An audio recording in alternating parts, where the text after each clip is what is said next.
It's morning already? Oh, Paimon still needs more sleep.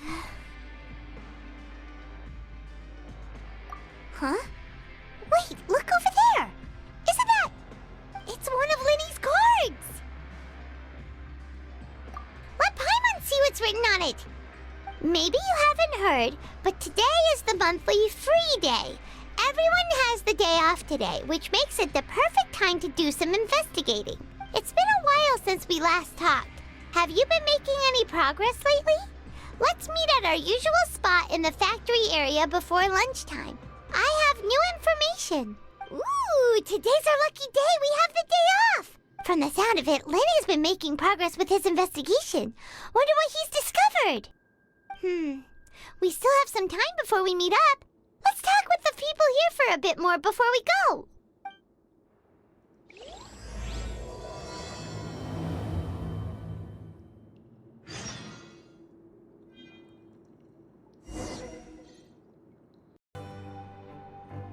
Look, there are some people talking over there. Let's listen in on the conversation.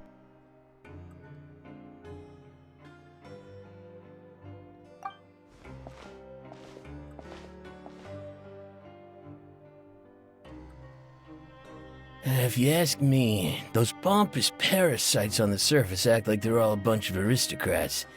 Do any of them give half a hoot about a bunch of dogs like us? Hey, speak for yourself, mate. I'm no dog. Oh, you think you're special or something? If you're here, then you're just a convict like the rest of us. I've heard that even if you're released after serving your sentence, going back to life on the surface ain't any better. Once a criminal, always a criminal.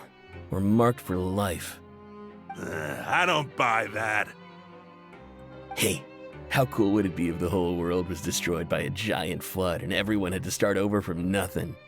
What kind of filthy bilgewater are you spewing? I have family up there. You best shut your sewer hole with talk like that. Listen, things ain't so great on the surface, but who says that you have to leave? I've heard that you can still stay here and work even after you've served your sentence. Not bad if you ask me. Who wants to live in the ruddy overworld anyway? And what makes you think they want to hire someone like you? It's one of the great mysteries of the universe, how someone as useless as you is so confident. Whoa. Sounds like they're really unhappy about the overworld. Speaking of which, Paimon never heard anyone use the words overworld or underworld when we were living up there. Is it only something the inmates down here say? That's true.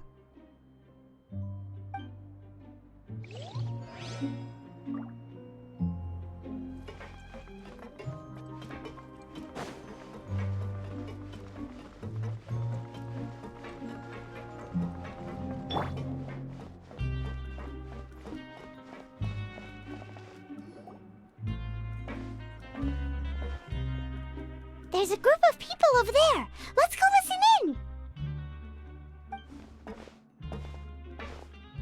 So I said, that's not a faucet. Hey, who are you two? Why'd you come over all of a sudden? Oh, sorry for eavesdropping. Sounds like you were talking about something private.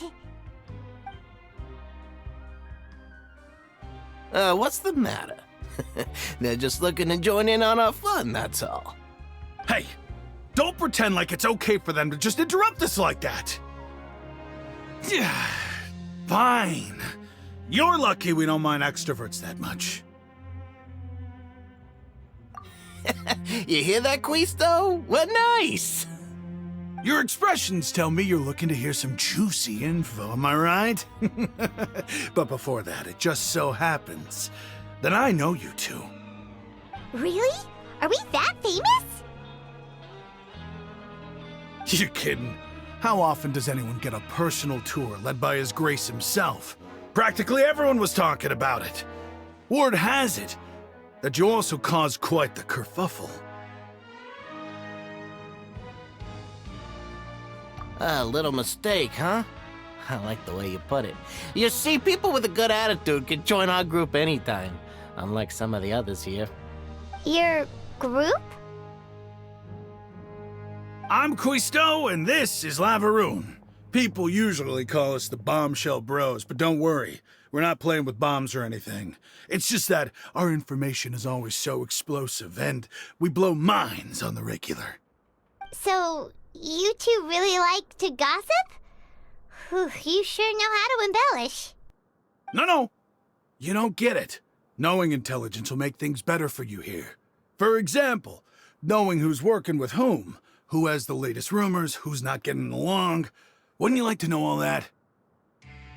Whoa, all this info's worth something, you know? You should prove you're worthy of it. I don't mind him. Quisto's always this way. Just play nice and say something to massage his ego. The welfare meals. Talk about the welfare meals.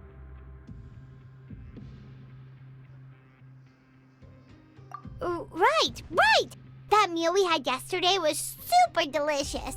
Paimon can still taste it whenever she closes her eyes. Is that so? To tell you the truth, I've been helping out with making those welfare meals. I've been working as a kitchen assistant for about a month and a half now. Oh, so you're the one who made those delicious steaks. Amazing. You could be a professional chef. You are correct. I am a true professional. In fact, I even went to culinary school. But enough about that. Since you like my cooking, I guess that means we share similar tastes. Listen carefully. This little bombshell will help you learn what's really going on here in the fortress. Listen, kids. The power structure within the fortress is quite complicated. The overworlders couldn't care less about us down here. We're basically dogs to them. You've already met the one person here you should never cross, the Duke, Risley. He knows more than you think. And if he doesn't care about something, then he often doesn't bother dealing with it. Those who have the Duke's attention get all kinds of special perks, even better treatment in the infirmary. I know who you mean. It's that Jurier character, right? I don't think there's anything useful about him at all. Why does he visit the infirmary practically every day? Is it normal for anyone to be going in and out of there so often? If you ask me, he's just faking it to get out of work. But did you know that Jurier was a talented researcher from the Fontaine Research Institute before he came here? There's no denying that. I don't care if he was a researcher that could turn dirt into Mora. Once you're in the fortress of Meripede, you're just another inmate like everybody else.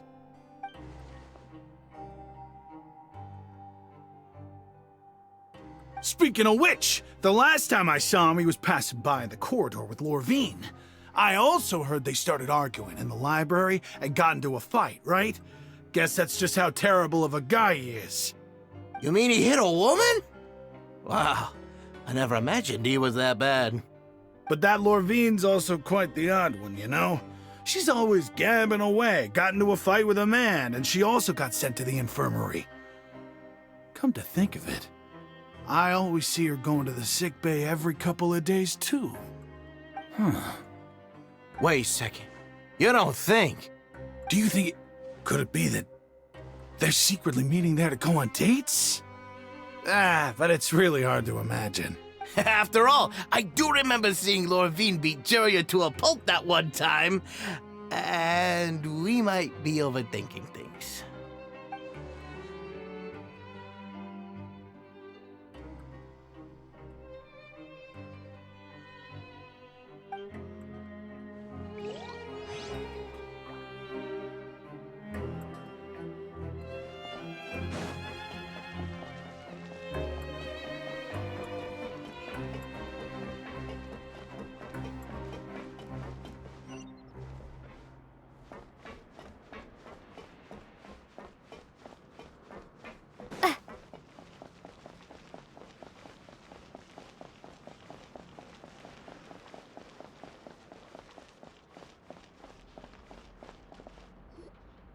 Hey, you over there? Yeah, you. Say, do you like playing card games?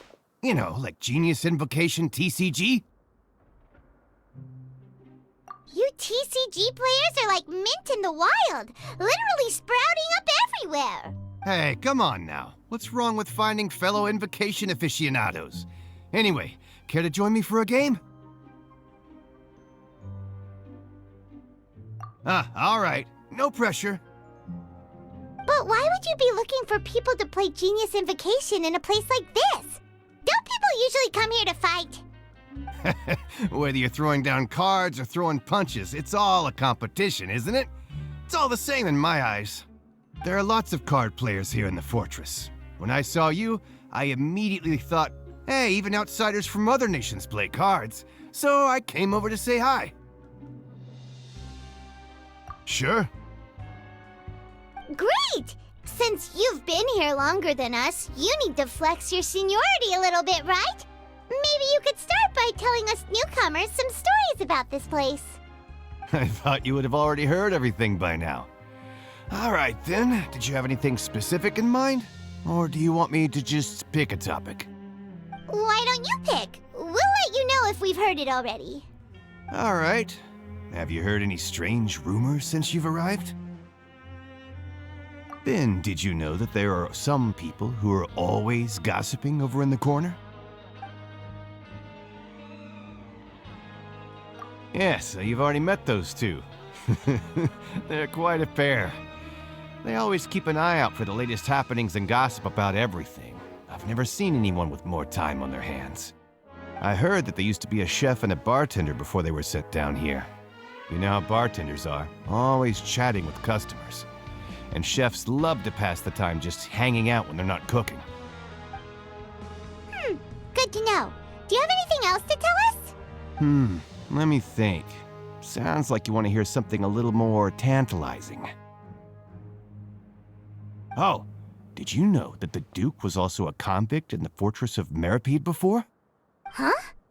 Wait, are you serious? That's right. The Duke was an inmate just like you and me.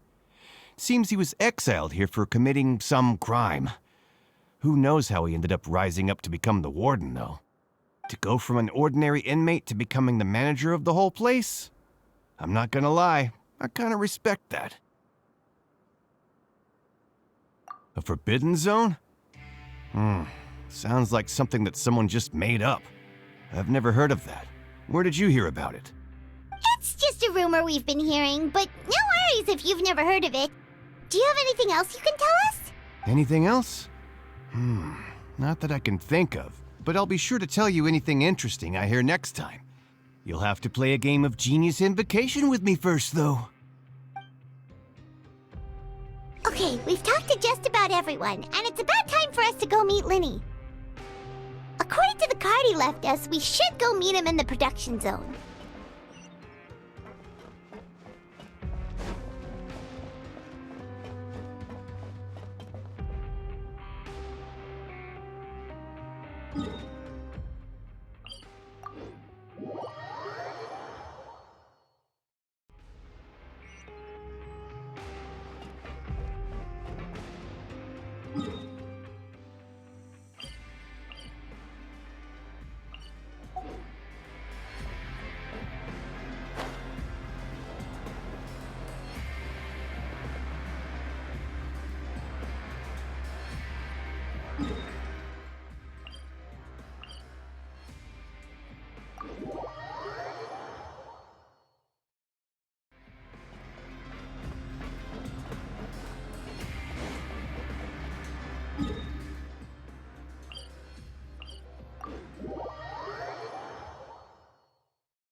Huh?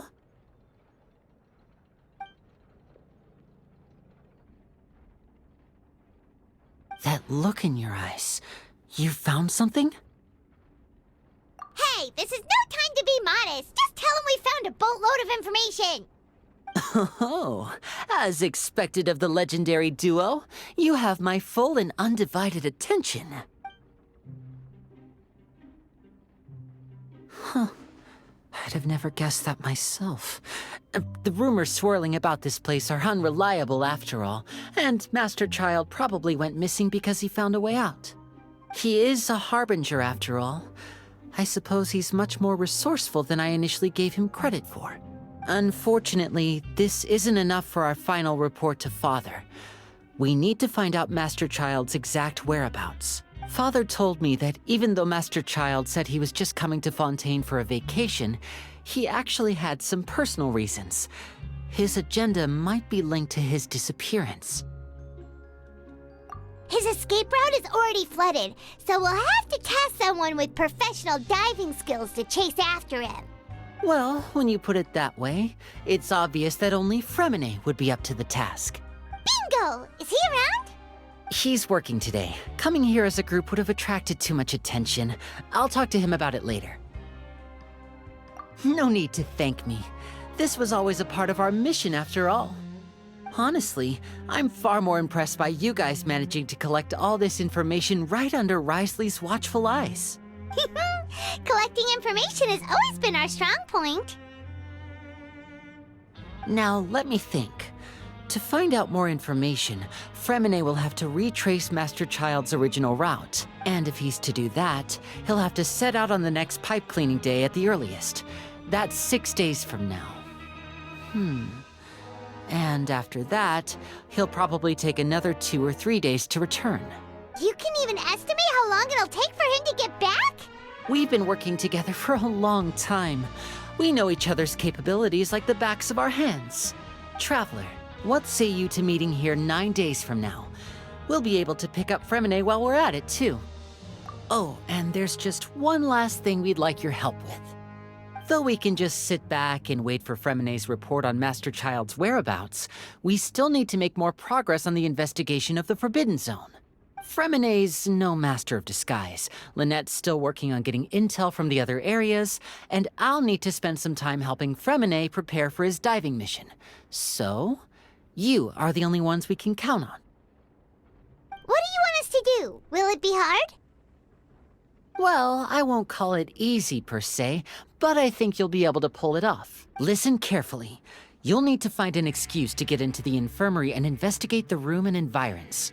You've mentioned several sketchy-looking people always meeting at the infirmary earlier, so it probably has something to do with the secret we're hoping to uncover.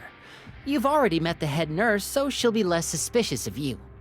Investigate the internal structure of the infirmary and any active dealings within, and pass those on to me alongside anything else you're able to discover. But also, there's no need to take risks. Don't forget, safety always comes first.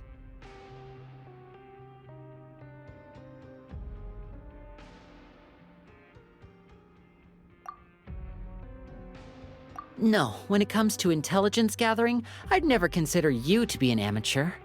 Didn't you say it yourself? It's always been your strong suit. I'll believe anything as long as it comes from you. So, please prove your prowess to me once again. All right, then we'll head out as soon as we finish our prep. Let's go our separate ways for now then. Don't forget, we meet here again in 9 days. Stay safe.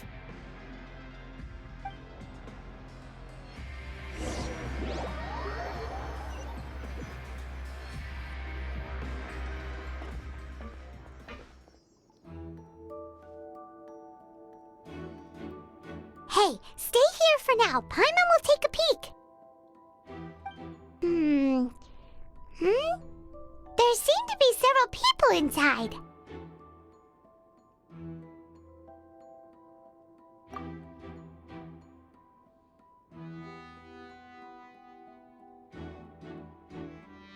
Right. I feel like it's not impossible. So,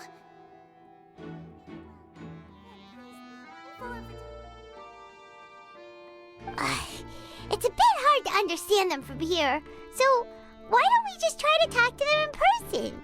Let's go as soon as you're ready.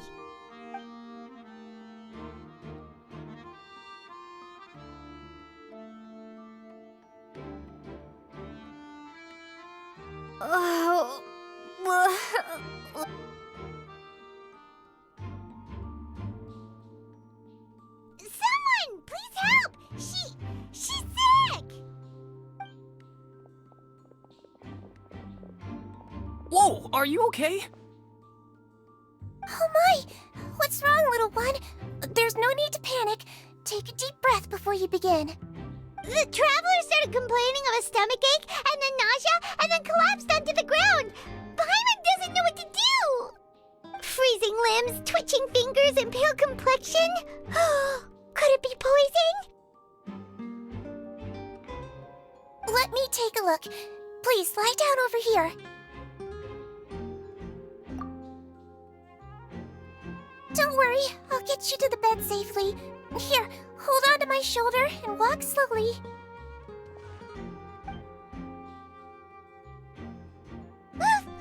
You can do it, Traveler! Don't apologize. You're sick after all. Now, please relax. I'm just going to do a preliminary checkup on you.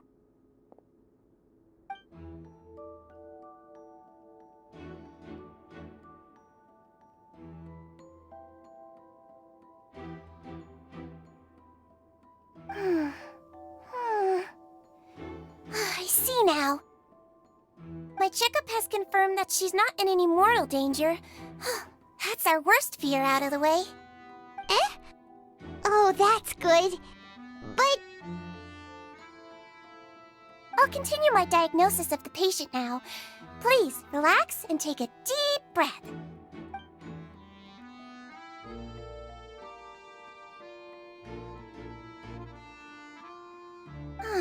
Don't sense serious damage to your organs either. Does it hurt when I press here? And here? Huh? But based on my initial checkup, there shouldn't be a problem here. How strange. What about here? Does this hurt? Oh. I understand. So that's what it is. I think you just ate something that disagreed with you. That's all. Nothing too serious. Outside of a pretty bad stomachache when it decides to act up. So that's what it is. Thank goodness it's not anything more serious. And there have been other inmates complaining about the food recently. I'll inform our head chef, Mr. Woolsey, of this problem as soon as possible. Congratulations! The health risk is incredibly low, so you should recover within a couple days. Why don't you take a rest here while I go get some medicine for you? Miss Levine, I'll have to trouble you to help me look after this new patient while I'm gone. Very well. And she hopped away just like that.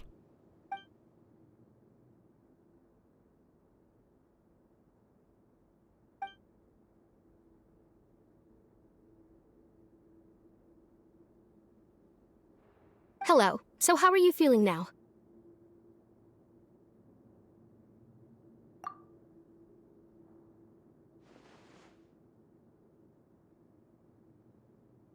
Her stomach ache's really bad. She was stumbling about the whole way here, so Paimon's really worried.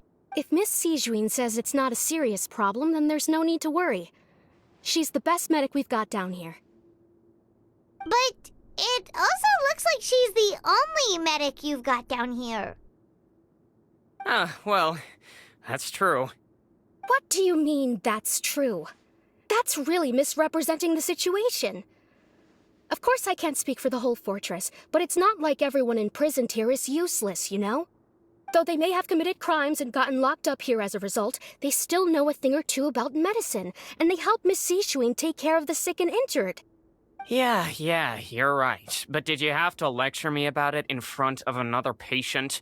Aren't you a patient too? Where did all your energy come from? Yeah, that's correct. Sorry, I got a bit ahead of myself. Are you two also sick? We've been sick a while. I come back every once in a while for checkups and to pick up the medicines Miss Siegewien prescribes for us. That's just the nature of chronic illnesses. As for her, you could say she fancies herself as Miss Siegewien's capable helper because she learned a bit of medical knowledge ages ago. Please watch your mouth, Mr. Jurier. Don't forget that you are the primary reason I have frequent heart palpitations. Hey, don't start arguing now. Please, keep it civil at least.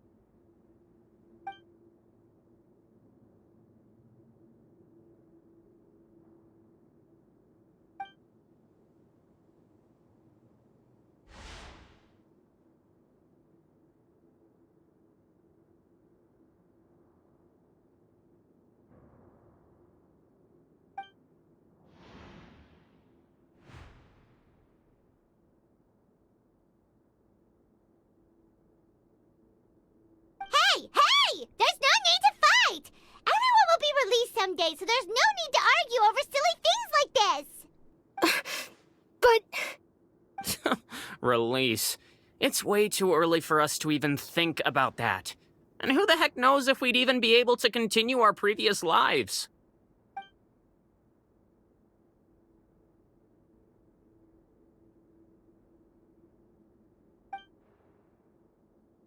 Please allow me to end this boring and useless conversation. Oh, and Mr. Jurier, I don't want to see your face here again anytime soon. And same to you, Miss Lorvine. Anyway, that was more than enough rest for me, so I'm going to get out of this excessively noisy place. See you later. He just slowly walked off like that? That's just what he's like. I'm sorry you had to see all of that. I'm Lorvine, and that's... Well, his name is Jurier, but I hope you'll never have cause to remember his name. You really can't stand him, huh? I mean, can you blame me? Who would like someone who's as arrogant and obsessed with weird research topics as he is? But there's no need to keep dwelling on him. I'll accompany you two for a while. Miss Siegewien should be back soon, and I'm sure you'll feel better as soon as you've had some of her medicine. No, it's nothing. I'm back! Did you rest like you promised?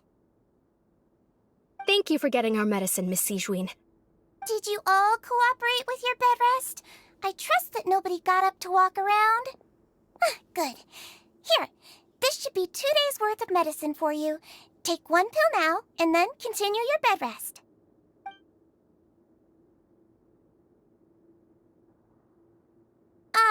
Miss Lorvine, I left in a bit of a hurry just now. Do you still remember if we discussed the color of the pill that you should be taking today? I remember. You said it should be yellow.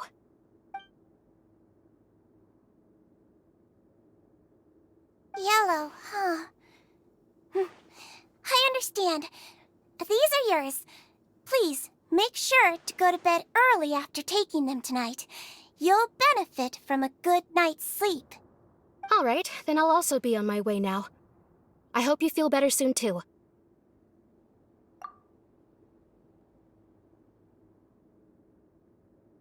See ya! I'm going to fill out your medical record now. You're widely known as the Traveler, right? I just want to double-check a few details, if that's all right with you. Those two made quite the commotion just now, so why don't we let the Traveler rest? Paimon can answer the questions instead. So her primary symptoms are abdominal pain, with secondary symptoms of nausea. Is there anything else? That's it.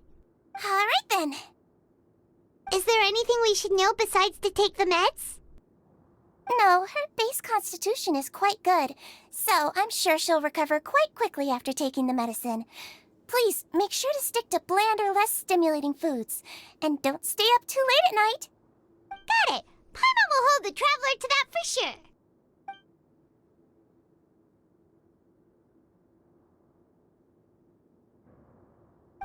Oh, you're going to take a nap already? Okay then, you get some rest.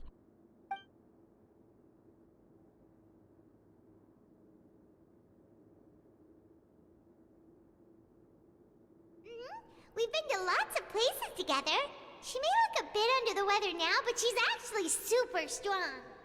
Oh, so you're the best of companions. Well, don't worry, she'll recover soon. Ah, you're awake. How do you feel? You slept for a really long time, but we never left. Well, now you can go back without a worry in the world. Remember to take the meds regularly, and don't forget, bland foods. Thank you, Miss Sijuin!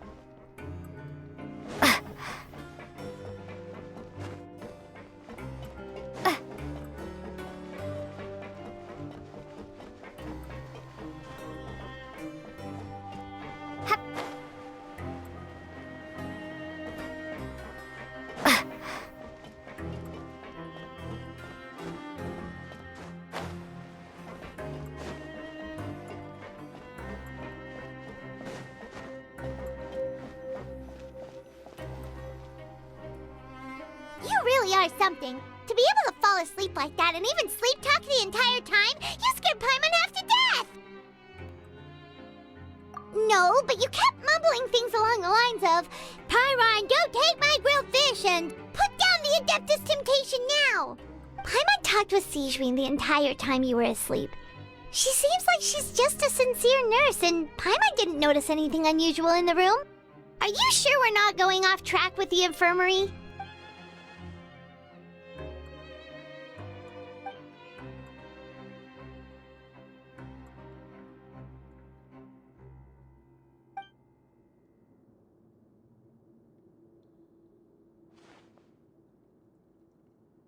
Whoa! You really are super thorough! All those tiny little suspicious things that Paimon didn't even pick up on! We've gotta give the info to Linny!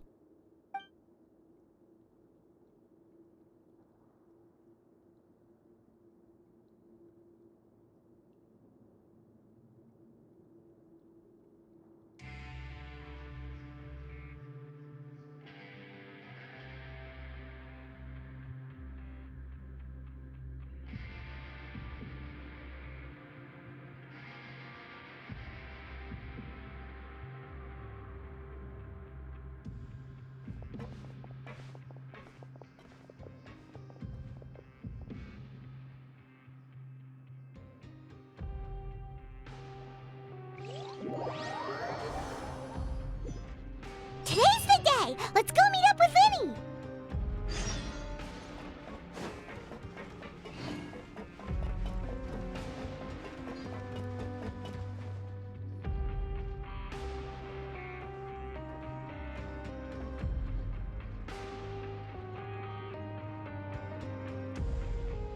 Oh!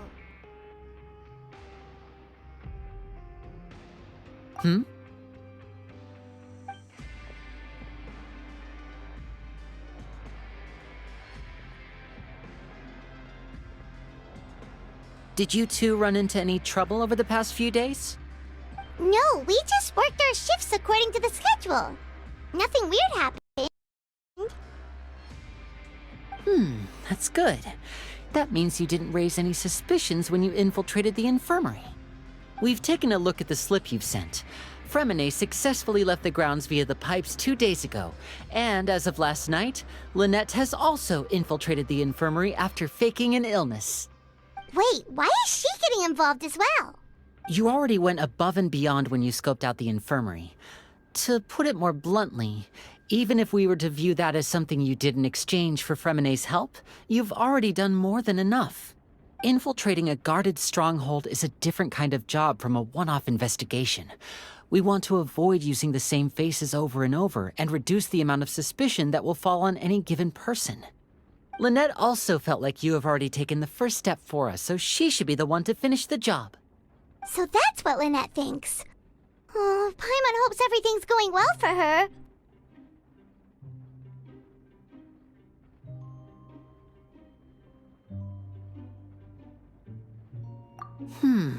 Perhaps that's true.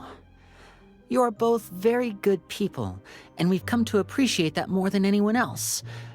Unfortunately, there's still one thing that could get between us, lest you've forgotten.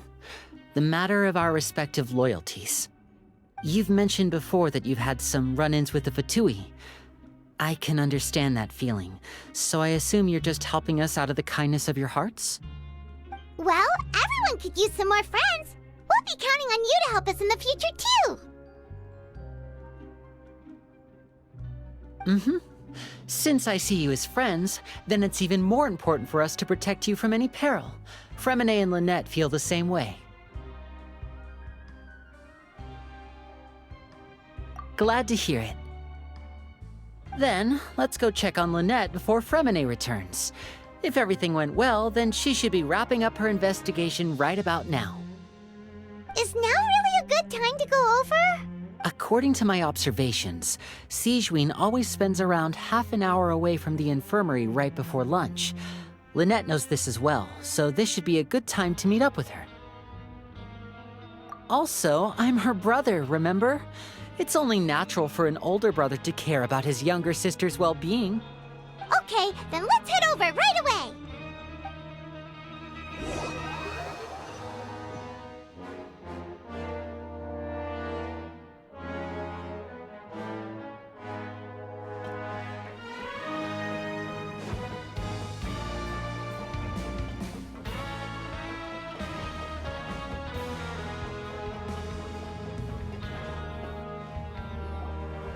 Lynette should be here right now.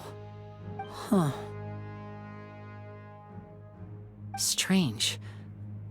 Lynette? As expected, Sigewinne isn't here, but why isn't Lynette here?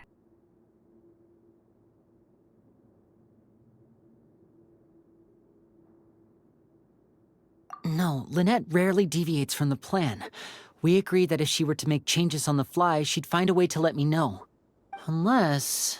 Let's see if there are any clues around here. We can look while we wait for her. Who knows? Maybe she'll be back soon. Okay.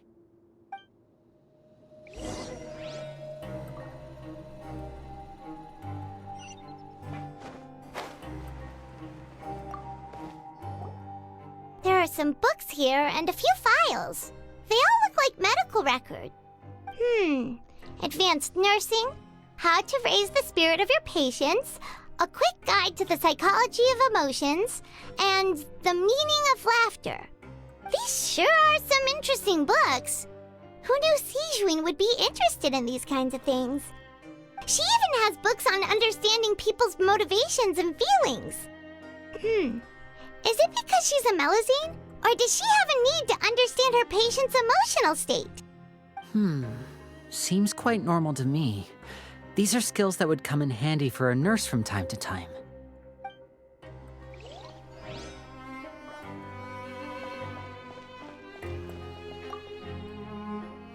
None of the beds have any signs of having been slept in. Except that one over there. That's the one Lynette must have used, right? You said she was pretending to be sick.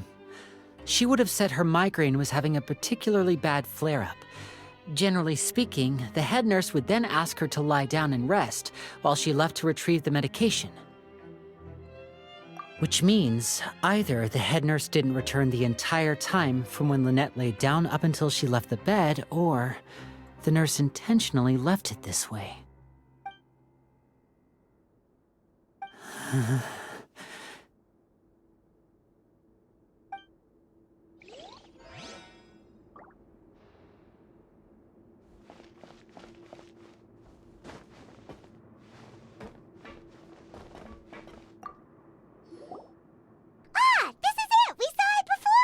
Wait, this thing? It doesn't look like it's been disguised that well. The space behind it is empty. From its size, I don't think it's an entrance that is meant to be taken apart. There's probably a mechanism around here somewhere. Could Lynette have tried to get inside? But if that's the case, she would have contacted me for sure. Let's look around here for some more clues. Don't panic, just take another look.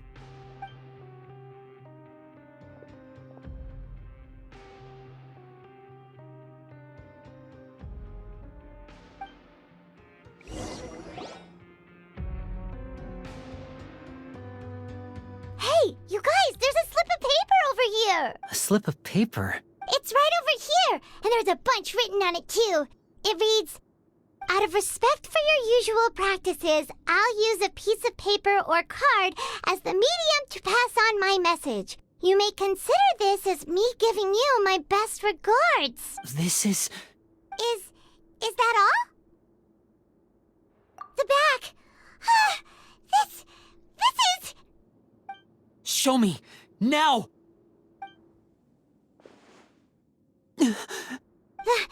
That look on your face.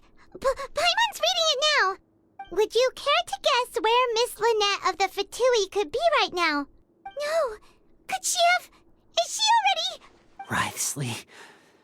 Did he deliberately leave the infirmary unguarded to use it as bait? Wait, you mean he was aware of our goals from the very beginning? But why? We didn't run into any trouble last time, and he also never reached out to us since. Yes, that is a crucial question. Wriothesley, he doesn't do anything without a clear goal or reason. So this means he had no concerns about your activities from the very beginning.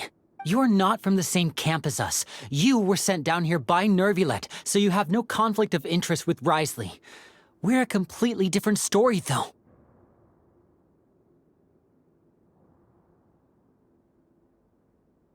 I'd like to know that, too.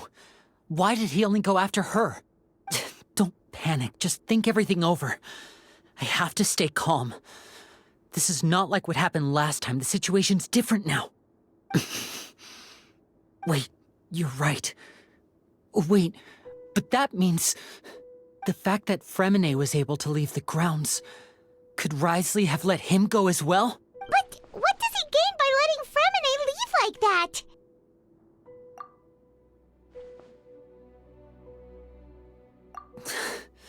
So he's challenging me and trying to provoke me, I'm sure of it. We never should have sent out Fremine. We had to go through all that trouble to find an opening to sneak him around the guards and into the pipe, and we even thought luck was on our side.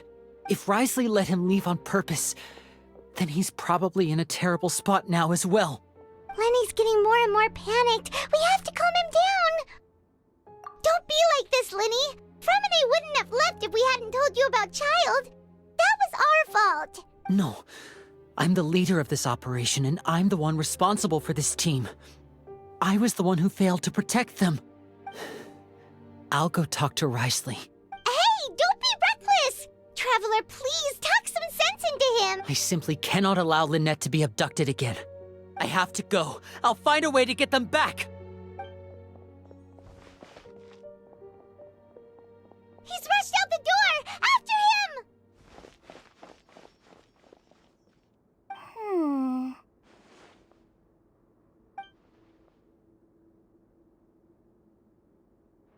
Right. I feel like we still have some room to make changes on these details. It's not impossible, but it'll require extensive testing. Is that so? Very well. Then please be mindful of the time.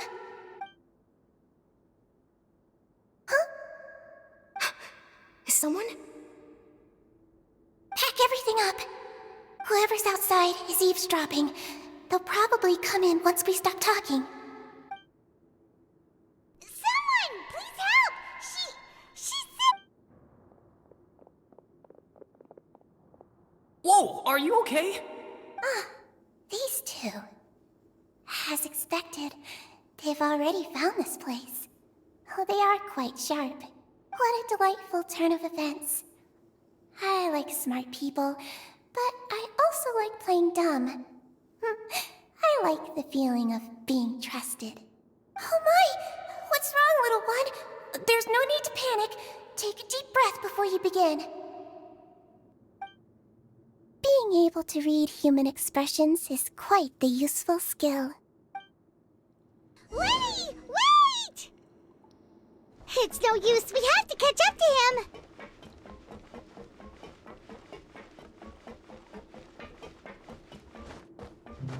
He's already out of sight. How is he so fast? Let's go head him off at Risley's office.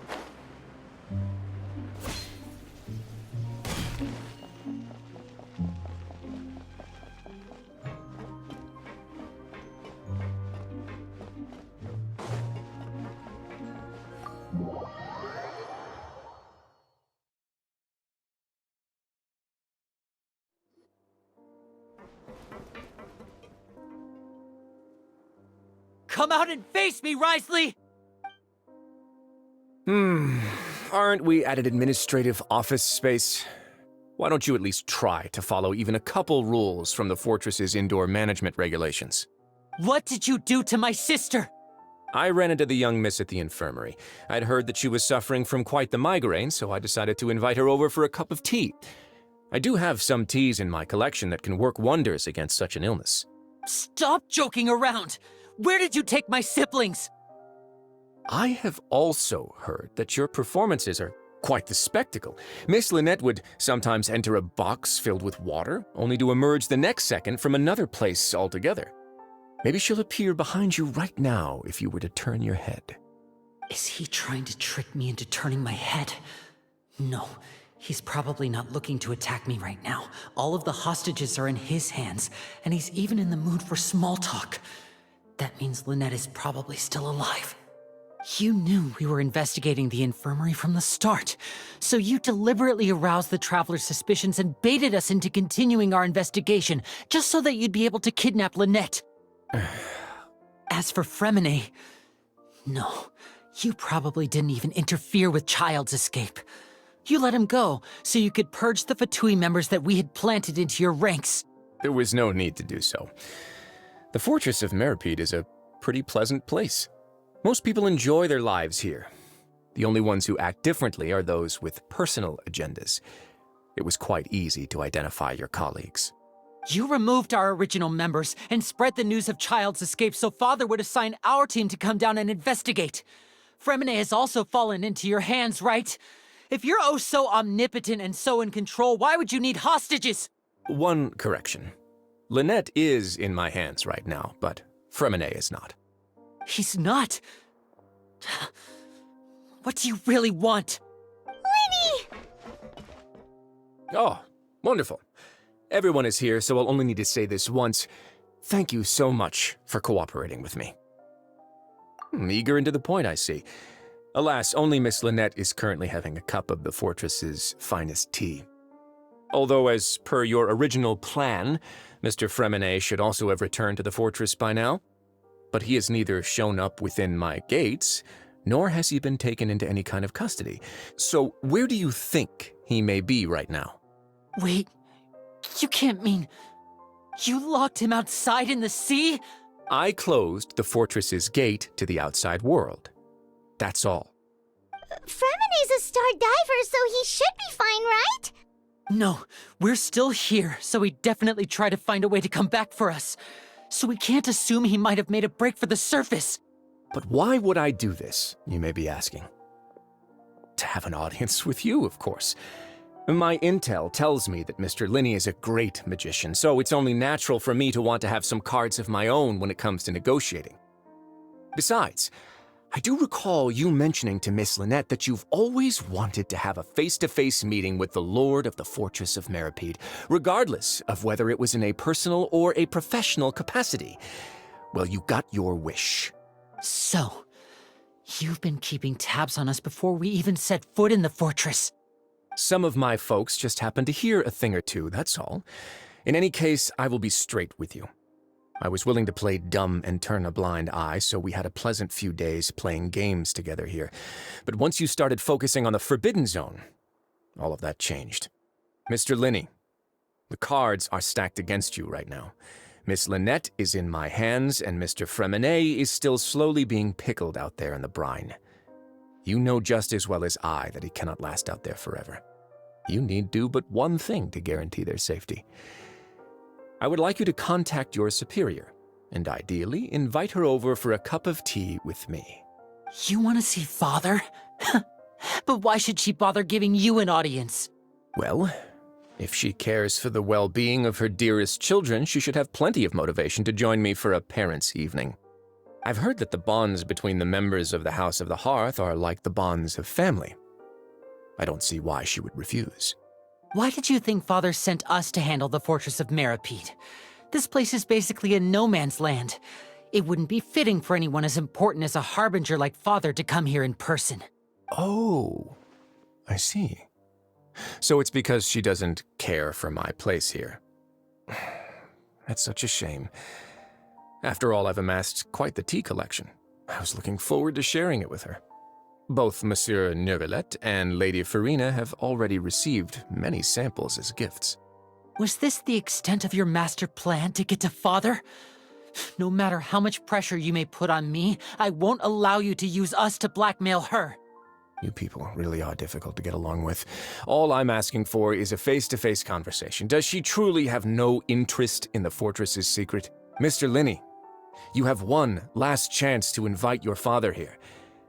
If you refuse... Linny!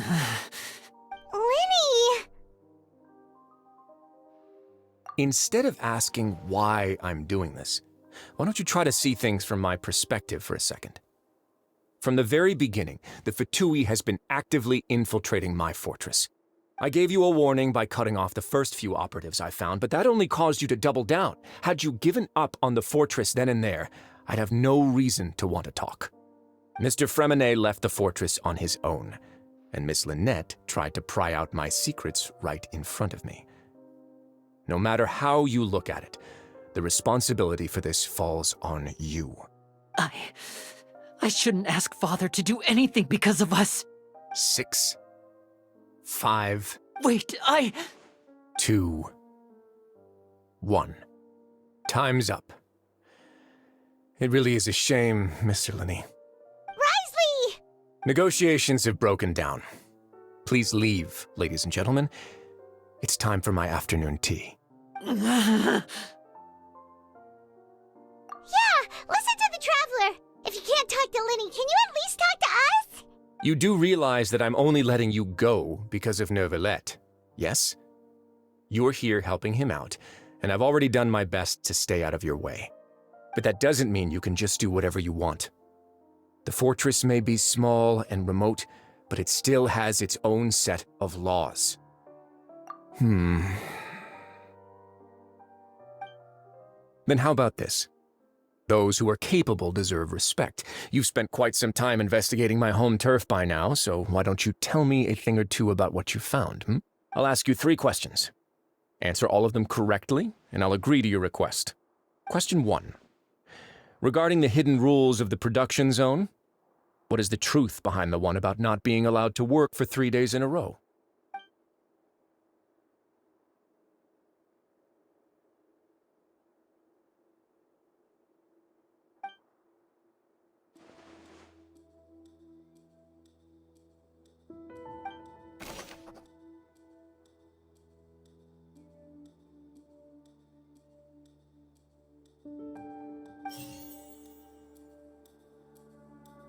I've been told that the infirmary is always empty for the half hour just before lunch. But what? The Fonta promoter has been struggling because he doesn't recognize the real value of coupons. Meanwhile, the Duke believes that only idiots who don't understand the value of coupons would spend them. We often see Miss Sijuin observing the prisoners at work near the production zone. It seems like she can perceive the general state of a person's health just by looking at them. Fonta's internal reports suggest that they're starting a new... The research note said that the Melusine race perceives the world very differently from humans. According to Collins, the Pancration tournament only took place because the Fonta company sponsored it. I've been told that the infirmary is always empty for the half hour just before lunch.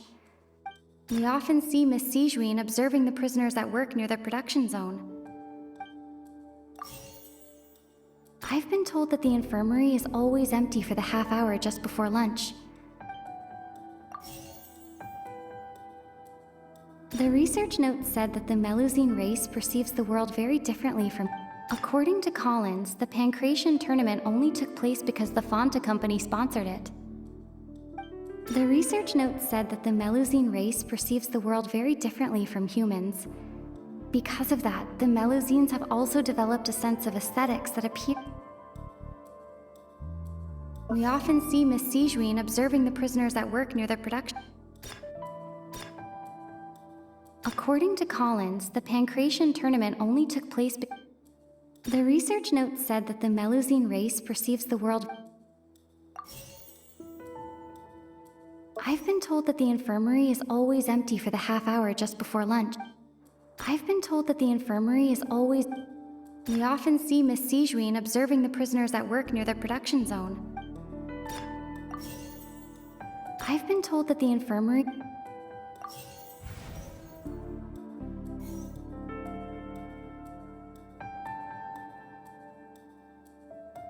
We often see Miss Sijuin observe... I've been told that the infirmary is... According to Collins, the Pancration...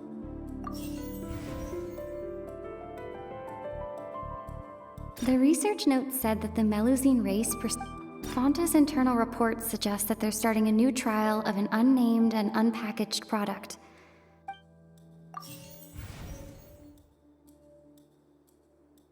The research note said that the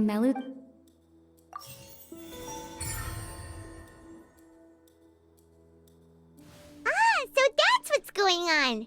Paimon understands it now. Who would have guessed? The hidden rule of the production zone. People are not supposed to work 3 days in a row, and if they do, they'll get strange meat in their welfare meal. At first, we thought this strange meat must have something to do with the people who disappeared, but in reality, they were all prepared by Sijuin, the head nurse. She often visits the production zone to observe the workers' health and makes a note of anyone who has worn themselves out after 3 full days of work. Out of her sense of duty as the head nurse, as well as her genuine concern for the workers' health, Sijuin visits the cafeteria right before lunch and cooks an extra dish for those who can use the stamina boost. Sijuin has only the best intentions with her surprise gift and doesn't want anyone to find out about what she does. However, unfortunately, Melusines as a race perceive the world differently from humans, and their sense of aesthetics is even more alien to us. The recipients of her lovingly prepared special meals cannot taste the care within and usually just freak out. Are we on the right track? Not bad. You've uncovered Sijuin's secret and even guessed her intentions correctly as well. It's nice to know that her efforts have not gone unacknowledged. All right, now for my next question. There are also some hidden rules in the Pancration Ring, including the one that you're not allowed to support both sides of a fight. Why is that?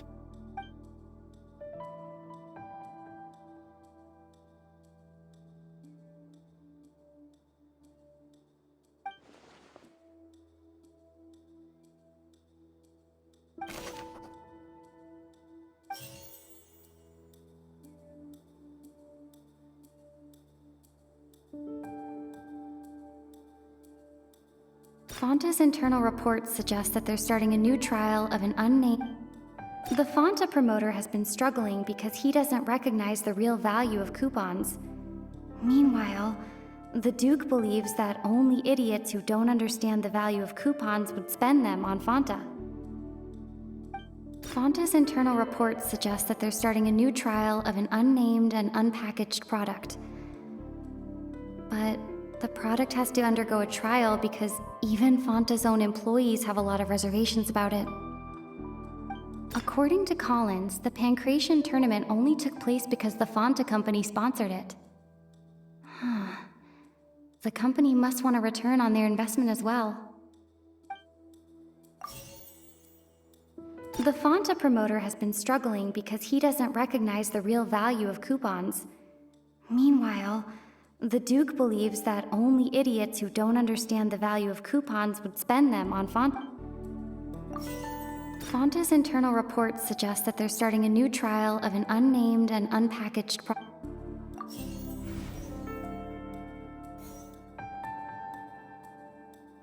Fonta's internal reports suggest that the research notes said that the Melusine race perceives the world. I've been told that the infirmary is always empty for the half hour just before lunch. The Fonta promoter has been struggling.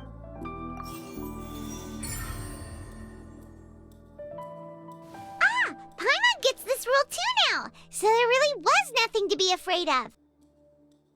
That hidden rule of the pancreation ring is about how, people are not supposed to bet on both boxers at the same time.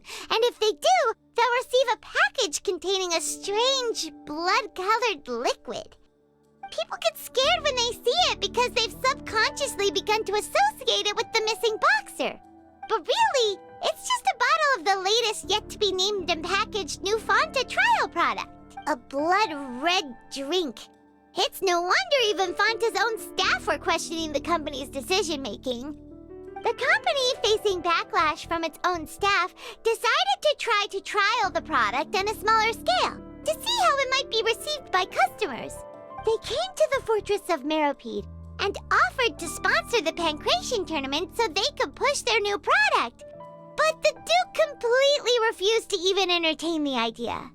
The Duke, knowing how valuable coupons are in the fortress, knew that only total idiots who didn't understand their true value would bother buying a Fonta product here.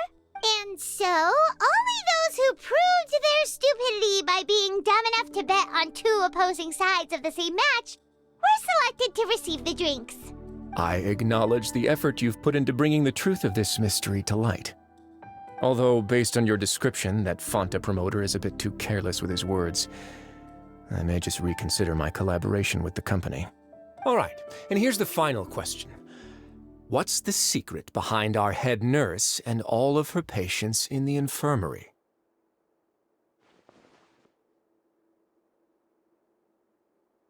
Stop your cruel and pointless games, Risley!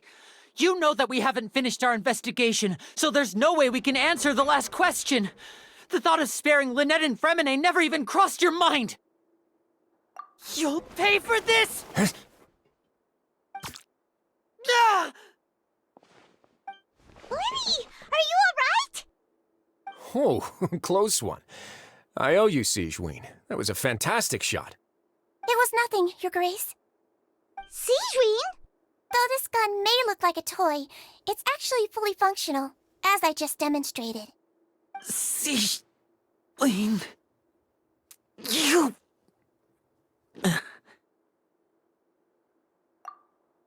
Not at all. I am merely a resident of the fortress, and thus protecting it is my duty. When Monsieur Nervulette asked me to come here, he told me that my job would be to take care of the well-being of everyone here.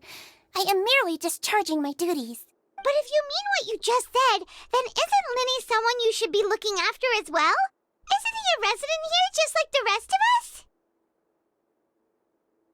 But I really am just doing what Monsieur Nervulette told me to do. Everything I did, I've done to protect them. Had I not, they would be in far more dire straits right now. His Grace knows it too, right? Your Grace? Mind proving my innocence to them? My dear Sigewinne, whatever shall I do with you? Would it have killed you to just wait another minute or two? Well, it's nearly time after all. The way you do things can be truly frustrating sometimes, Your Grace. I figured I should try to talk some sense into you. What are you talking about?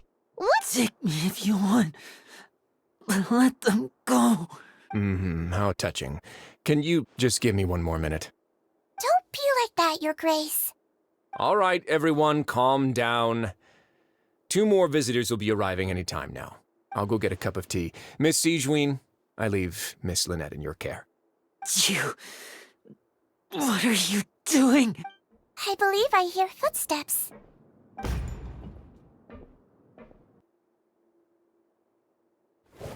Some space, please. Ah, Miss Clarande. my door. Fremine! Fremine! What's going on? What is Cloran doing here? Work. I'm sorry about shooting you, Mr. Linney. The tranquilizing effect will begin to wear off soon.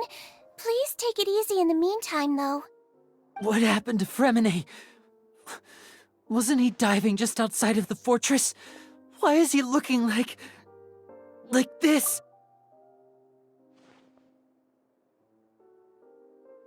A flushed face, an accelerated pulse.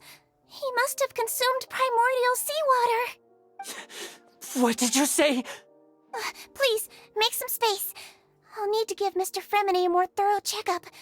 Your Grace, I'll leave the rest to you. I'll talk to Clorand while you get Fremine to where he needs to be. Everything else can wait.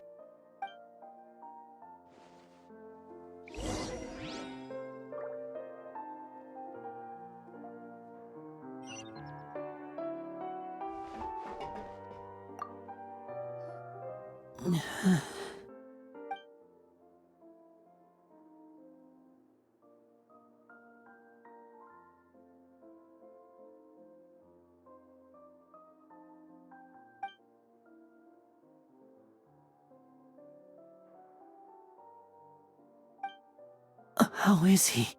These symptoms are probably caused by an acute ingestion of a large amount of primordial seawater. Still, his condition is not critical. Of course, it would be best if he stayed for further observation. Let's leave him here for now, and move him to the infirmary once he's recovered a bit more. Sorry. I am aware that the infirmary may not be your favorite place in the world at the moment. We do only have a single clinic in the fortress, however. Why would he ingest a large amount of primordial seawater after leaving the fortress? How could that possibly happen? Please, look after Mr. Fremine for the moment. I'll go fetch some medicine and a respirator. Oh, I'll bring Miss Lynette back with me. Where is she? How is she right now? Oh, she just took a nap in an empty room after I tranquilized her. If my calculations are correct, she should also be waking up right around now. You might not believe me, but His Grace and I actually made some snacks and tea for her.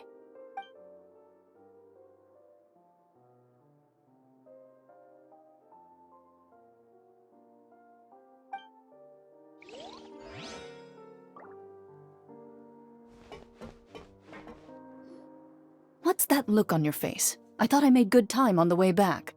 Oh, I'm just admiring your punctuality. Had you arrived just a few minutes later, Sigewinne may have been forced to shoot Mr. Linney again. How's the situation out there? The water has changed. It's pretty much as expected. The concentration of primordial seawater has increased significantly. I was only out there a short time, so it wasn't too bad. But if one were to stay for any significant amount of time, well, you can see how that boy's doing.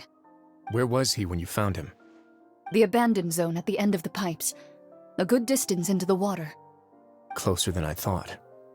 He must have recognized it early on and tried desperately to swim back. Locking the door was necessary. I don't think we could have saved two. Well, I did try to convince him that I had my reasons. Never seems to work, though. It would probably work on Neuvillette. He has a knack for picking out who had good intentions, even when the outcomes were all terrible. It's a bad sign if you're having to plead your case to Neuvillette. Want some tea? Not particularly. If you want to drink some that badly, just say so. Fine, I'd like to get some tea. Want me to get you a cup too, since I've already made it? Might as well then, I suppose. Actually, do you have a towel? I would like to dry my hair.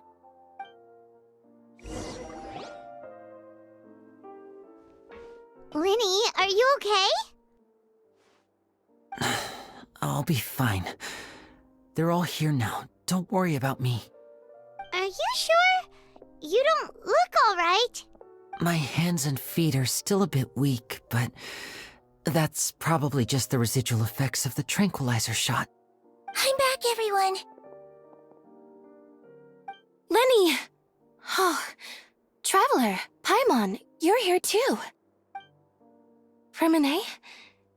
Is he... He'll be fine. But for now, please help me lift him up.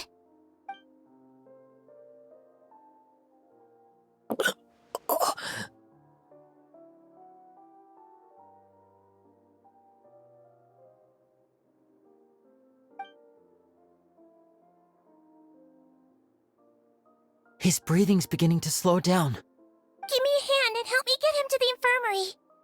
Yeah, I'll take him from this side. Lynette, together? On it. Traveler, you seem pretty worried about him. Want to come with us?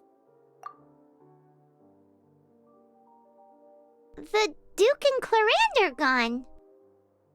They probably went to get some tea. The Duke will explain the truth in just a bit. Miss Clarande will need a break, since she only just returned from rescuing Fremine out of the sea.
He's awake.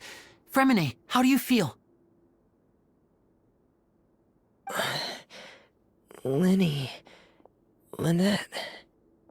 We're all here. Where am I? The infirmary, at the Fortress of Meripede, Mr. Fremine, and you are no longer in any danger. How do you feel? Don't push yourself if you're not feeling up to it. Traveler. Paimon. It's been so long. The sea. There's something wrong with the seawater. Shh, it's okay. We can talk about it after you've recovered. No, listen to me. This is really serious. There's primordial seawater mixed into the regular seawater. I don't know why it's there, but no one should touch it. Pipes. Right, the pipes. It's all coming back to me now.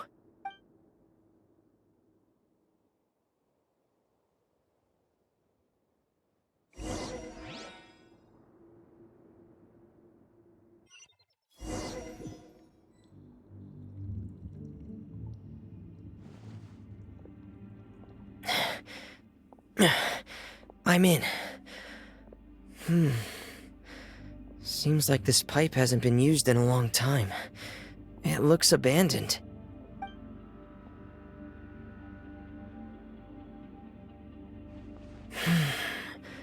Where could Master Child be?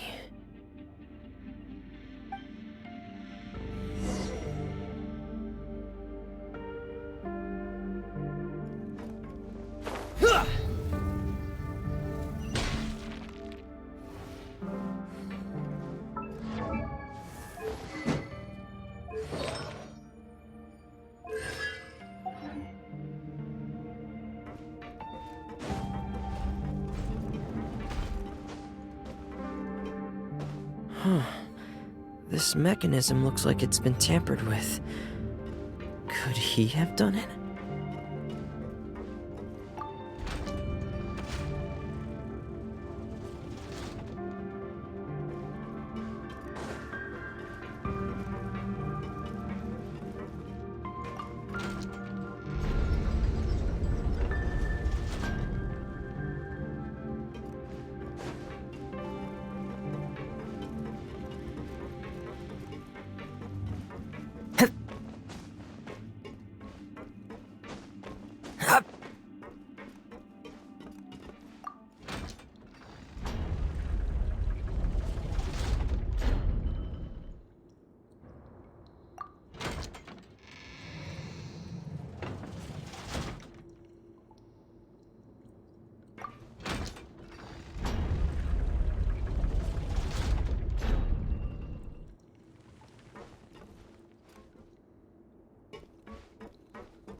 It's getting stuck on something. Seems like I'll have to avoid those obstacles while I turn it.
This is where the water starts.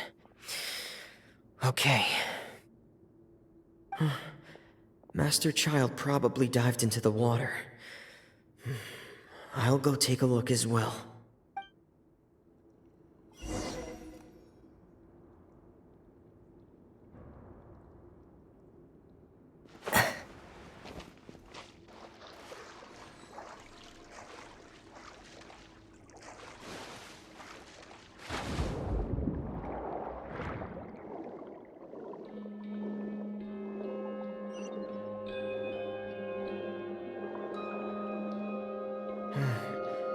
The vegetation here is a bit more sparse. These traces aren't natural. A person must have left them, and recently. I should be going in the right direction. There are traces here too. I need to keep going. Huh? The traces are gone. But I don't see where he could have gone from here. Wait. What the...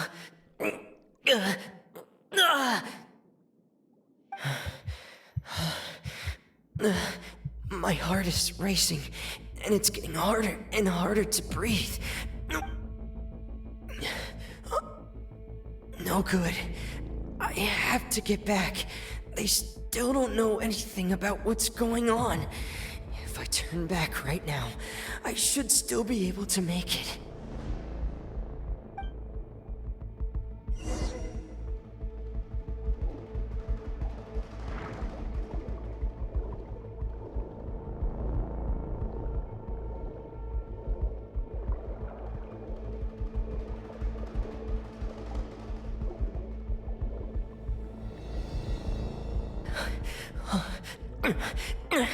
I can't die here.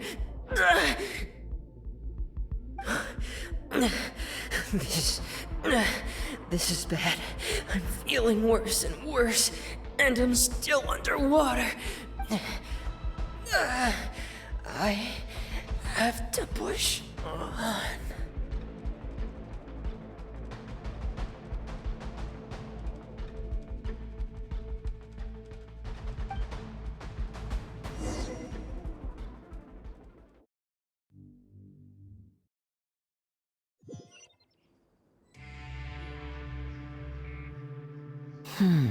So, in other words, the trail you were following vanished, and you had no idea where Master Child could have gone, but there was also no obvious place for him to have disappeared to. That's right. I tried my best to swim back, but I had already put some distance between myself and the fortress, and I just couldn't find the strength to keep going. I probably passed out some time after that, and you know the rest. Miss Clarande brought you back, but we also don't know why she just suddenly appeared at the fortress, or why she went out to save you. Miss Clarande, you say? I must go thank her in person. You're still too weak for Monet. You can go after you've had some more rest. Miss Lynette is right. I believe Miss Clarande will stay here as a guest for another few days, so there's no need to hurry. A guest? Then I can assume Risley was the one who invited her to come down here? You should ask His Grace about that. He'll be able to explain better than me. Yeah, it's about time he actually told us what's going on. Wanna come with us, Linny? No, please go on without me. I don't want to leave just yet. Linny. The logical part of my brain is aware that we're safe right now, but I still can't bring myself to leave. Both of you are just in danger. Understood. Then let's just sit together for a while. In that case, I'll leave the infirmary to you. The Traveler and I are going to head out for now. As long as you stay in here, I don't think you'll be disturbed. Thank you.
Excuse me?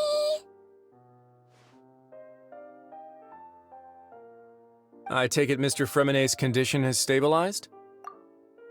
Of course. I wouldn't have left the infirmary otherwise. I've been expecting those two, but might I inquire as to the purpose of your visit, Miss Siegewien? I wanted to check up on Miss Clarande. How are you feeling? Mostly fine, I think. If you don't mind, I'd like to perform another quick physical exam. It'll just take a few minutes. All right. Thank you for looking out for me. I'll take my leave for now, then. Well, want to explain yourself, Risley? Of course, but I'm not partial to the word choice of explain. How about enlighten? Where should I begin? How about you start by asking me any questions you have? You can start with whichever one you'd like to get answered the most. Then Paimon will begin. Did you know about Lenny's goals from the very beginning? No. I just knew they were Fatui operatives sent to the fortress by the Knave. As for their specific goals, I only figured those out as you made progress on your investigation. You managed to monitor and stay ahead of them even though you didn't know what they were trying to do? They came here with ulterior motives. I'm quite adept at discerning what that kind of behavior signals. Initially, I thought their goal was just to investigate Child's disappearance. Linny suggested that I had deliberately let him escape, but in truth, I didn't really do anything special to help or hinder him while he was here. Everything he did, from finding helpers to leaving this place, he did on his own. Of course, it's inevitable that the Knave would make a big deal out of her fellow Harbinger's unexplained disappearance. I'm also quite curious about where that Harbinger went. So I figured I might as well let the Fatui do their own investigative work. All I care about is the answer. So you were hoping Lenny's group would just do your work for you! You make it sound like that's a bad thing. Unfortunately, things didn't go as planned. I assume that Fremine has told you already, the ratio of primordial seawater around the fortress of Meripede is on the rise. The Forbidden Zone has always been Lenny's target, and you got roped into that investigation after running into him. I began to intervene out of concern for your safety, and also to prevent the fortress from becoming entangled in more irksome matters. Are the rumors true? That you're also a former criminal? Now, why would you put it like that? Isn't staying here all day and serving as the manager of the fortress a kind of sentence unto itself? Another form of prison? I just happen to have some support from the rest of the inmates, that's all. Oh, right! Paimon wanted to ask, who invited Cloran down here? Me, of course. I paid her good mora to come down to the fortress for some field work. As a champion duelist, Miss Cloran could be considered to be an independent party. I needed to find an exceptionally capable person to help me get through the impending crisis. And saving Fremine was part of that crisis? You can think of it like that, yes. Credit where credit is due, that boy is quite adept at diving. Had conditions not been as hostile as they were, he probably would have found the missing Harbinger already.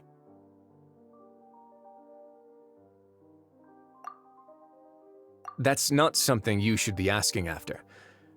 Neuvillette only asked you to investigate Child's whereabouts. All I need to prove to you is that the Forbidden Zone had nothing to do with the Harbinger's disappearance. That should be clear now that you've spoken to Fremine. But we've already uncovered that there's something wrong with the infirmary, and we've answered a bunch of questions that you threw at us. Isn't it about time that you answer our last question in return? You make a compelling case. Do you really want to know the answer that badly? Yeah, Paimon really wants to know! Even if the truth may not be pleasant? Follow me.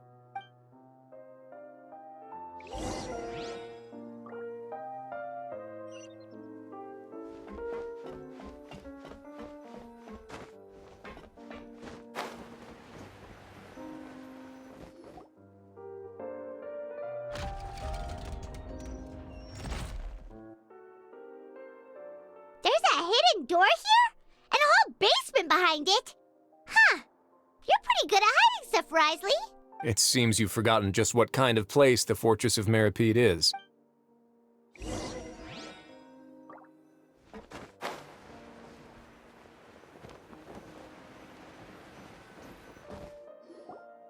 Stand on the central plate.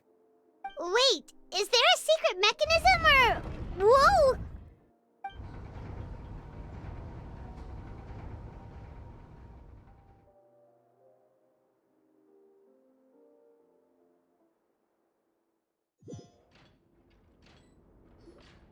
So, this is the Forbidden Zone?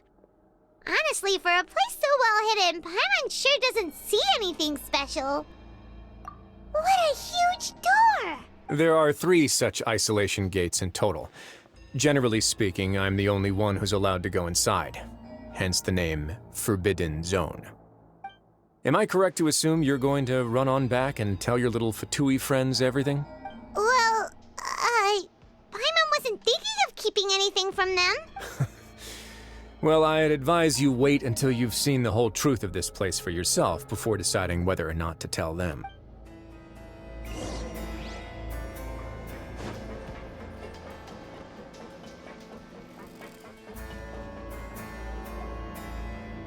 Huh. So there's a switch on the side. Stand back.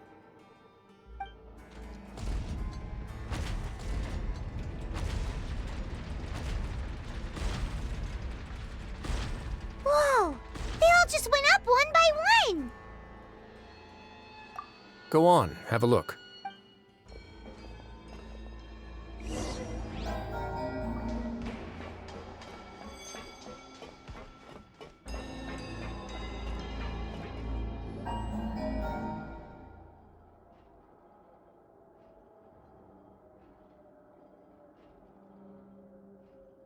I've been interested in what lies beyond that gate ever since I assumed leadership of the Fortress of Meripede. Of course, it would be unwise to recklessly open it, but it'd also be risky and negligent to simply ignore any potential danger that could be behind it. The readings on that dashboard have not budged since the day when I first laid eyes on this place. But over the past year, the needle has crept upwards from its original position, likely because some parameter it's been tracking has changed, if only infinitesimally. Normally, I would have ignored it, but I happened to have some free time when I noticed it, so I investigated. Any guesses what the reading could be tracking? Very reasonable guesses. I've considered both of those as well. Unfortunately, our dashboard is tracking something less ordinary. The temperature should vary with weather and climate changes, so for something that rarely shifts, the water pressure is more likely. We ran a few tests to increase the pressure from the outside, but the readings didn't change at all. Later on, a few more possibilities occurred to me, such as a potential connection with the primordial sea. I began to make a few preparations based on that hypothesis. Over the past few days, the needle has moved again. With that and the symptoms that Fremine displayed after leaving the fortress, I can now confidently conclude that the readings represent the concentration of primordial seawater in the seawater nearby. The concentration of primordial seawater? But we're already under the sea! And that is precisely the problem. We're at the bottom of the sea, and now we're surrounded by toxic seawater. Somehow, primordial seawater got mixed in, and the concentration is steadily rising. Yes, that's very likely. But forget about the two of us! Not even Novelette knows where the primordial sea could be, much less where we could find and plug a leak. Oh. Seems like you've figured it out. I believe the primordial sea lies directly beneath this sluice gate.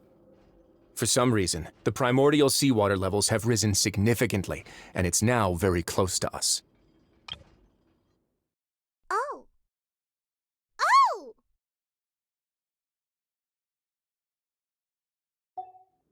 The indicators are now red. Although the gate still stands, some primordial seawater has already leaked out and mixed into the sea around us. If this continues, soon it will no longer be able to hold back the primordial sea at all. Yeah, you know what the legends say. If this place falls, then everyone in Fontaine will be turned into puddles in the span of a night. But that's just too weird! Why would the Fortress of Meripede be built right above a sluice gate for the primordial sea? Who built this place anyway? Your expression tells me you think this might be part of a vast, complicated conspiracy. To be honest, you might find the actual answer may be exceedingly boring. It's just that the secret of the Forbidden Zone had been long forgotten by the nation before I rediscovered it with my research. There's no single founder of the Fortress of Meripede in any traditional sense. What we know about its history has been left to us by the people who used to live here. When the previous Hydro Archon Egeria ruled the land, all convicted criminals from Fontaine were exiled. The people drove the criminals away like a wolf pack chasing away the banished. The criminals received no sympathy of any kind from the people. They were exiled to the desolate seaside, where they experienced only pain, struggle, and the bone-chilling cold. Some of them began to repent and prayed to the Hydro Archon, asking if there was still anything they could do. The Hydro Archon took pity on them and said, "You may go guard my secret, deep underneath the waves." And so, leaning on the power of the Hydro Archon, they gathered underneath the sea and began to build a fortress. They became a community down there in the deeps, and over the years helped it to grow. As the number of exiles increased, more and more people joined the community. When the first group of exiles died, they left the yet unfinished fortress to their successors. The Hydro Archon continued to lend her support, allowing the fortress and what it stood for to continue growing ever larger. Before long, this dark underwater fortress became the sinner's only home. And with that, the people here stopped referring to the fortress as a prison. They saw themselves as repenting sinners who would regain their freedom once they had sufficiently redeemed themselves. But as time went on, people also realized that the fortress was a lonely place. Once they had gotten used to life here, they could no longer feel comfortable living in the overworld. Once they had finished serving their sentences, some people left and some others chose to stay. They'd find some idle position and let their withered souls fade away with the ancient secrets of the past. After many, many centuries, few people still remember the reason for the fortress's founding. Now they just see it as an integral pillar of Fontainian society, as the place where criminals deserve to be sent.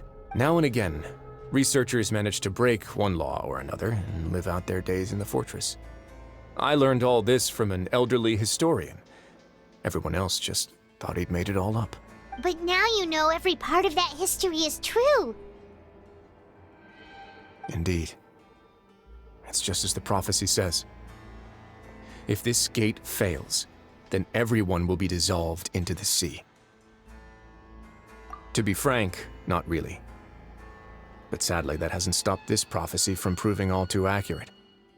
Prophecies are troublesome things. Just hearing one will create the first wave of panic. Seeing signs of it will bring about the second, and actually witnessing it in real time, the third. Let's go somewhere else. I want to show you something.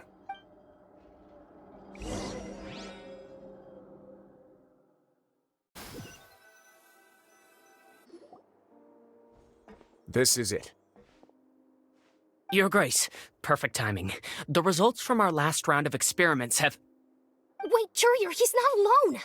Huh? Lorvine and Jurier? No need to panic, you two. I've already told them about our plan. What? After you warned us not to tell a single soul about any of this? I'm skeptical as well. Are you sure they are trustworthy? The results speak for themselves, don't they? These two may already know more than you could ever imagine. All right then, if Your Grace insists. They seem harmless enough, so I'll trust them for now. Well, how about some reintroductions? This is Jurier, one of the highest-ranked researchers from the Fontaine Research Institute. He used to work under Edwin. I trust that you've heard of Edwin? Good. Saves me a bit of time explaining. Edwin's main areas of research were archeum and gravimeters. As his assistant, Jurier is quite familiar with them as well. I hired him to be my technical consultant. You want to blow up the fortress of Meripede? Ah, what a lovely idea. I'm already imagining it in my head. Gotta admit, I'm tempted as well. Guys, focus! Focus! That taskmaster over there is Miss Lorvine, and is also one of my technical consultants. While Jurier used to be Edwin's assistant, she used to be Jurier's assistant. Ooh, are they together? See, everyone keeps asking this question. Are you too sure you're not a couple and just using your work as a convenient cover?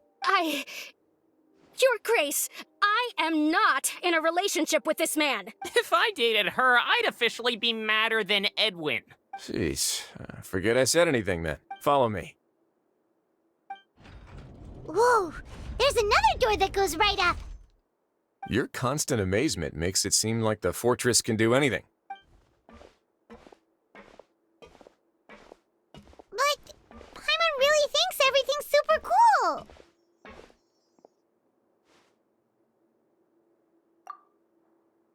Well, let's spice it up a bit. And here you go.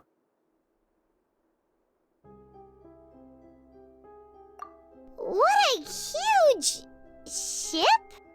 This is also a production zone that Paimon's never seen before. What's going on? How much do you know about Fontainian history? Not much at all. Well, then maybe you haven't heard the story of ancient Lemuria. To give you a quick rundown, Fontaine used to be ruled by the Lemurian dynasty. According to legend, the Lemurian king Remus came to this land after being inspired by divine revelation and found the seer Sibila, who had taken on the form of a golden bee. Taking the golden bee with him and riding on a huge ship, the Fortuna, he created his nation above the surging waves. He called his nation Lemuria, and used the Fortuna to incessantly search for new tribes and islands, calling on them to join his empire. There's a ship in this story too? Where there's water, there'll be ships. People believe that hope can always be found at the end of a voyage. Do you believe that too? To a point, I think. As you've already seen, I have a whole factory's worth of labor, materials, and technology at my disposal. Certainly can't hurt to give it a try.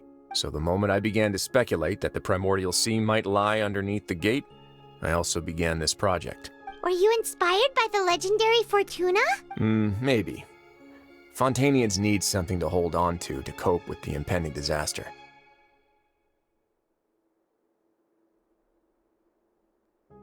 Were the workers to find out the truth behind this ship, riots would destroy the fortress faster than any catastrophe. As the fortress's administrator, I'd never make such a reckless call. All right, that's enough talking for now. I'll need another 3 cups of tea to soothe my throat. Do you have any other questions?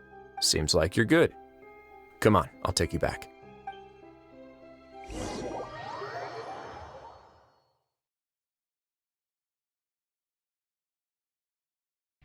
I'll leave you here for now.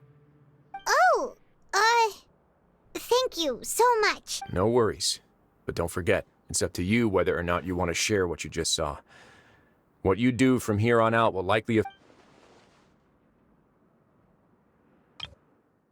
No worries. But don't forget, it's up to you whether or not you want to share what you just saw. What you do from here on out will likely affect those 3 as well.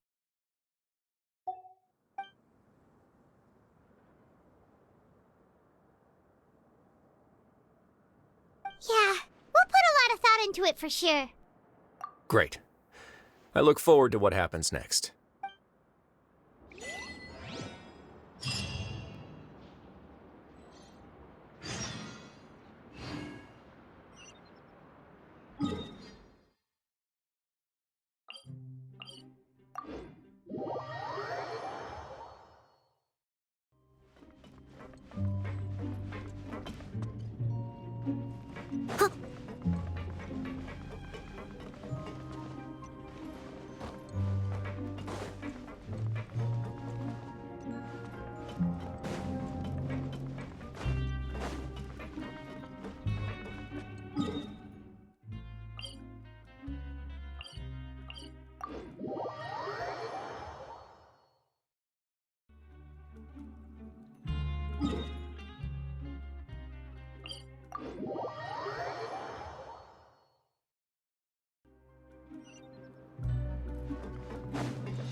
We're back! Welcome back. Do you want a cup of tea? How can you be so much like Risley, always drinking tea? Huh. Actually, now that you mention it, I just remembered something now. While I was sedated, I could still barely hear 2 people talking next to me. They were discussing everything, from the leaves to the water and even the teacups themselves. Must have been Risley and Sijween. Yeah, I heard 1 male voice and 1 female, so it should have been the 2 of them. They really were just talking about brewing tea. I really can't make sense of this place. So, Traveler, Paimon, were you able to learn anything from Risley?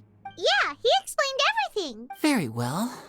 Then, would you mind checking your answers against my speculations?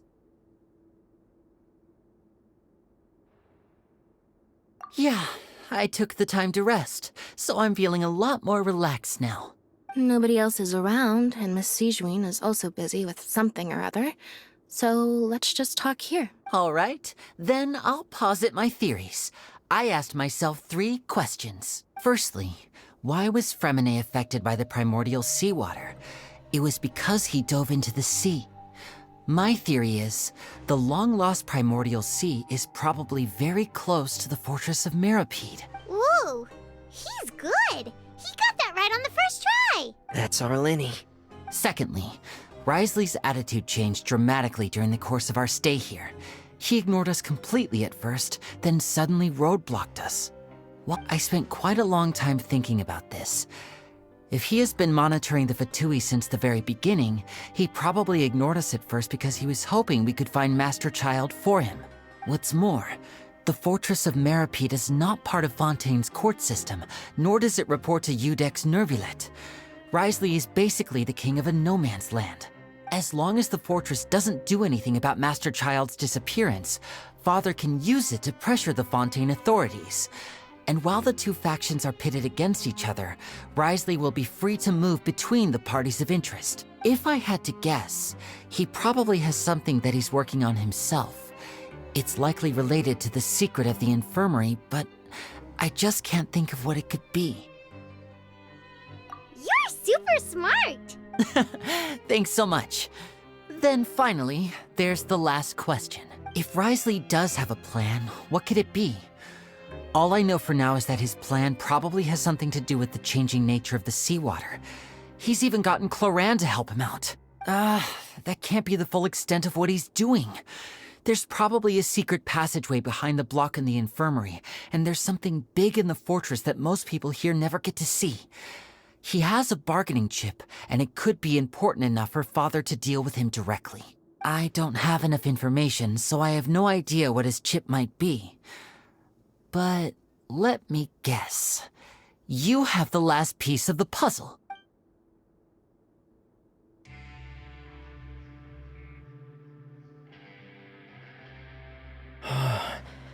I can't believe it. The sea will engulf everyone. Just like the prophecy said. Could Wriothesley have wanted to meet Father to figure out a way to deal with this crisis? If you remember, I once mentioned that Father sees the House of the Hearth as her base of operations, and she truly wants to resolve the crisis. But how could Wriothesley have known that? Or perhaps he didn't know, and just wanted to bring Father over to his side? Which could be why he said he just wanted to negotiate. Yeah, that makes sense to me.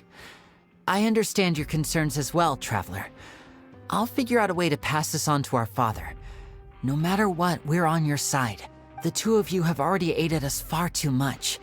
We probably wouldn't be standing here right now if not for you. If you ever need anything else going forward, please come to the House of the Hearth at any time. Though you may not share the sentiment, after all that we've gone through together, the three of us basically see you as family now. You have my gratitude. Thank you for protecting Linny when it really mattered. And thank you for sharing the secrets of the fortress with us. We didn't think you were going to do it. Why are you being so formal all of a sudden?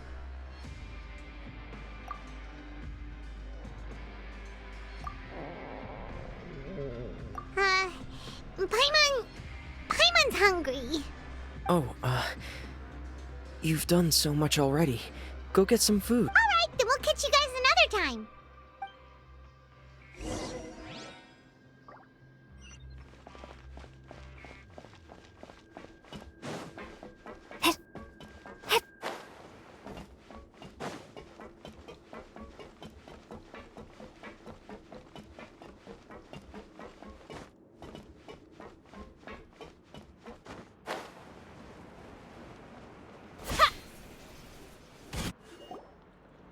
It's time for dinner. Welfare meals now being served in the coupon cafeteria. Come on, let's go pick up ours as well. Traveler and Paimon, over here. Are you here for dinner too, Miss Sijween? Mm-hmm. And I'm taking the opportunity to prepare Miss Cloran's dinner as well. Huh. You're right. She's actually sitting in the fortress cafeteria. What would you like to eat? Yep, you can. I've already talked to our chef, Mr. Wolsey. It's all on me today, so you can get whatever you'd like.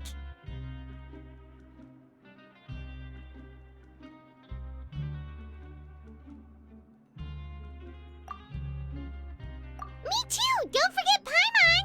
No problem.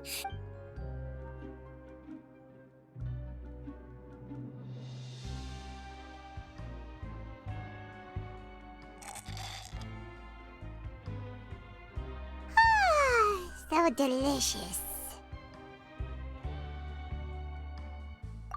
Paimon's so happy. Paimon wants to feast like this every day. Feeling full yet? How's the food? Delicious.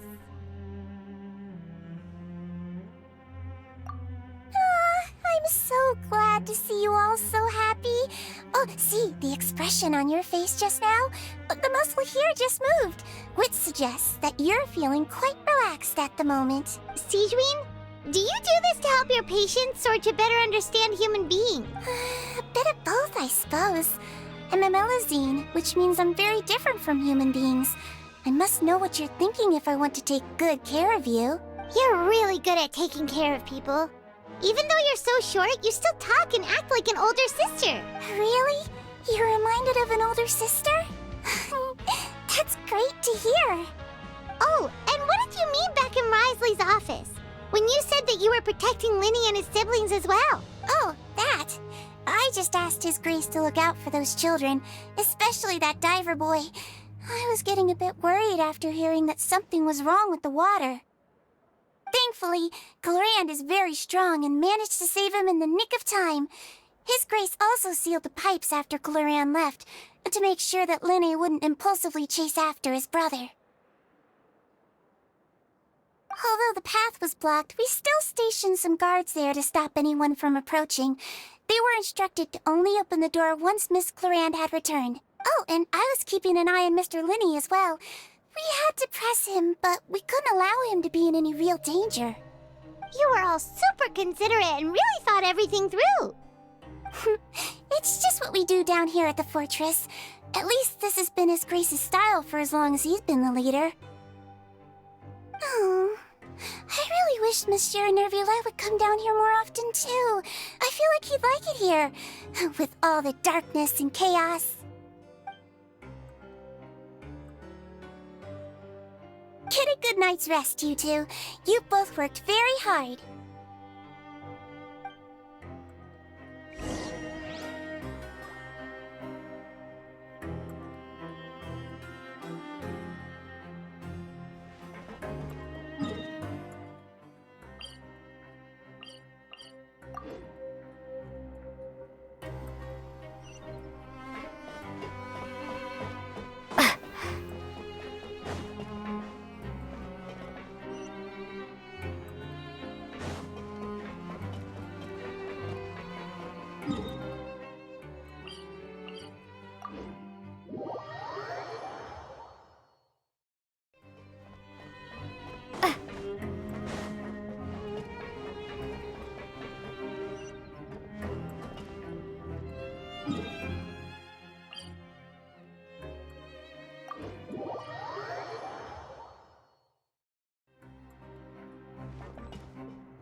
Much has happened.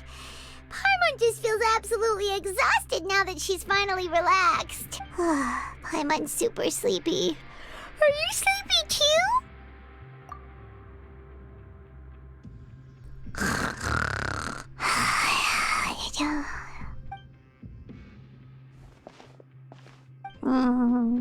Delicious.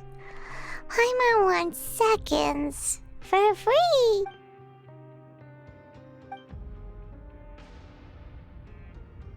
Out of my way! Get out of my way! What happened? Why is everyone running? No idea, but something must have happened. Stop asking! Who's yelling? Paimon still wants to sleep.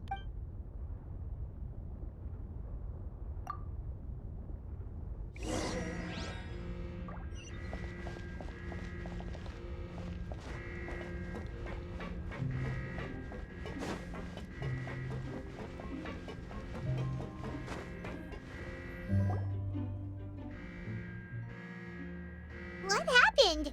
Why is everyone running around? Hey, what are you doing?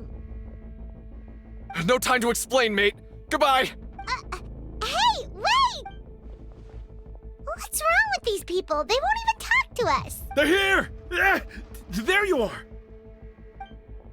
Oh, thank goodness! Quisto and Lavaroon, do you know what happened here? We came here especially to inform you. Something seems to have gone terribly wrong just now. His Grace is telling everyone to evacuate and get out of here. Lavaroon was saying you two are new here and you don't have many friends, so you might slip through the cracks. Haven't you heard all the stories like that? An evacuation is successfully completed, yet you only find out once you do a head count that 1 or 2 people are missing. Wait, weren't you the one who brought that up? Why is it suddenly my idea? Hey, shut up! Okay, whatever. The point is, you should come with us. Yeah, he said to get as far away as possible, upwards and outwards. Oh no, it can't be that thing! Oh, wait, what? What? Hey, where are you going? We have to go find the Duke! You two just go and get out! Go on without us! Hey, hey! Be careful! Attention! Please evacuate upwards and outwards, upwards and outwards. If you're already at the topmost layer, then try to move as far outwards as possible.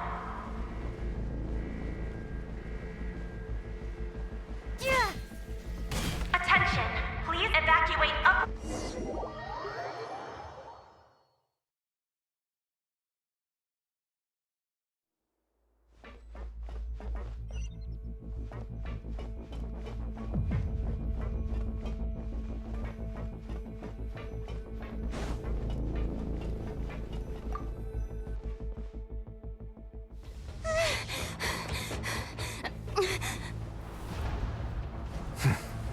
They're here.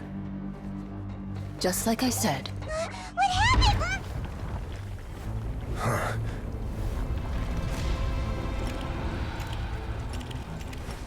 You're just in time. But be ready to run.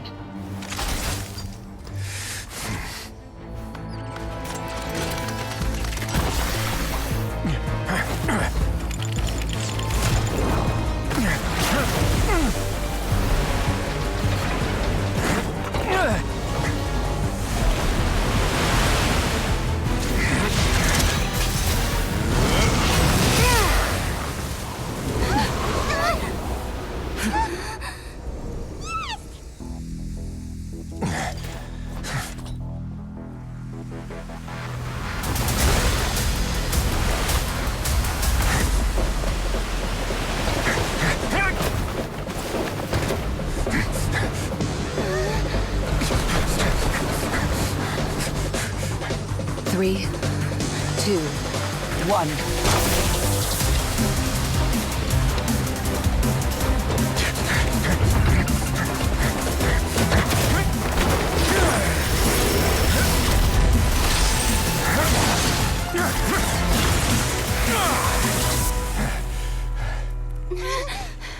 This won't hold it for long. Find Neuvillette. Tell him the defenses are about to collapse. Then what will happen to you? Until he arrives, we're the last line of defense.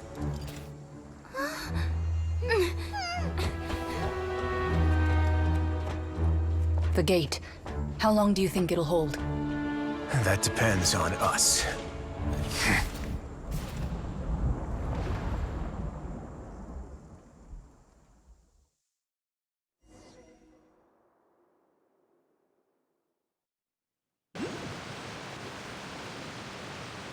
Neuvillette? Why are you here? Traveler, I need you to head to the Opera House immediately.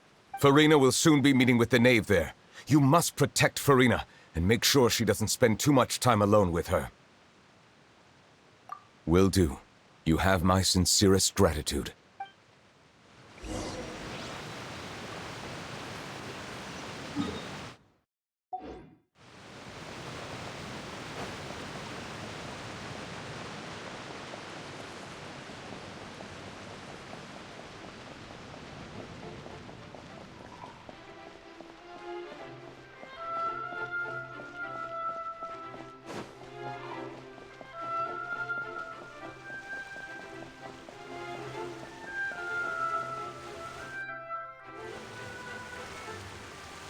Look! There are a ton of Fatili and Palais Mermonia people over there! The knave is probably here already. We need to hurry! Are you two the traveler in Paimon? Monsieur Nervalet has left instructions. Please follow me. Though I'm sure he's already explained, this should be a mostly cordial conversation, unlikely to give rise to violence.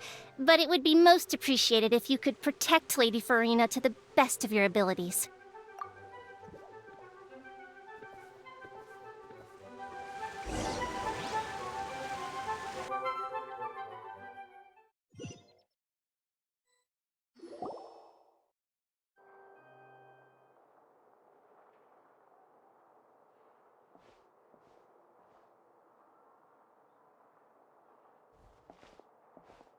Oh, so you two are the honored guests Miss Farina mentioned. Of course, of course!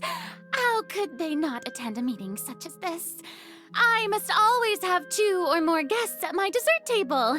Otherwise, the occasion would be too lonely and unbecoming of my station. It is my pleasure to make your acquaintance, traveler. I have heard much of your accomplishments. I am the Knave, one of the 11 Fatui Harbingers.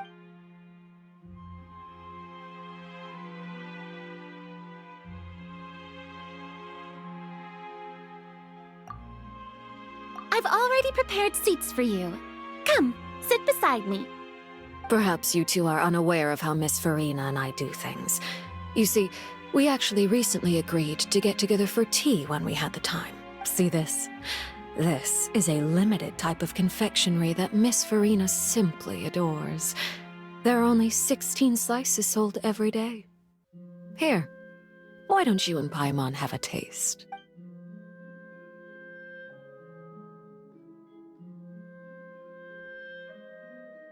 Traveler, what do you think of this cake?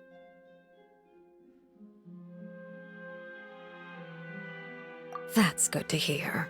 So what Child said was on the mark after all. You do share a taste in desserts with Farina and I. I wonder how he's doing nowadays. You must have heard, right?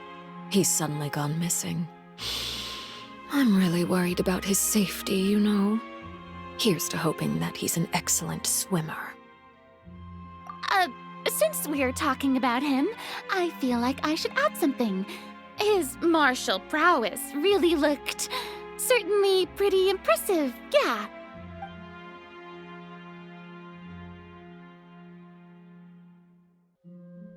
Oh, so you're also familiar with his aptitude for fighting, Miss Farina. Oh, right. I almost forgot. Child was subdued by Udex Neuvillette right in front of you. Against ordinary people, my colleague would never be on the back foot. But alas, he just never imagined he'd run into such a person. I must express my admiration for Monsieur Neuvillette.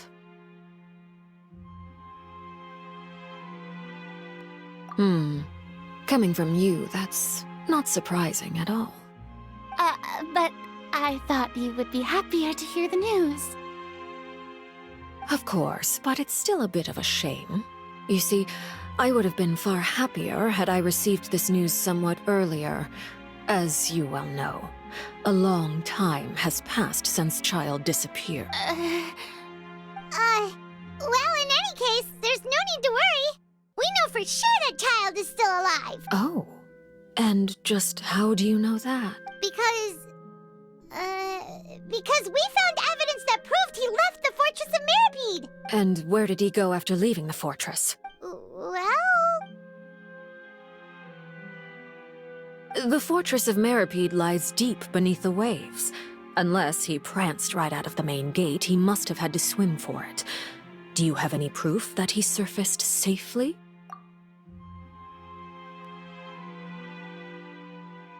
Ah, that is good news at least.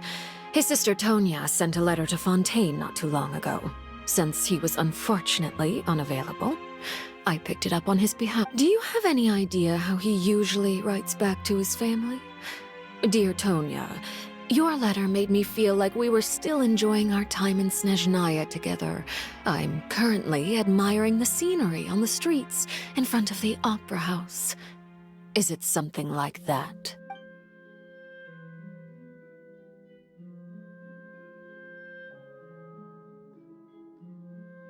All letters tend to follow the same few formats anyway, right? As long as the contents are accurate, it doesn't matter so much how it's written or how it's worded. Huh? Hold on. The water in the teacup is shaking. I suppose this is also a sign of things to come, Miss Farina. Huh? I don't quite understand what you're trying to say. Have we entered into the next stage of the prophecy?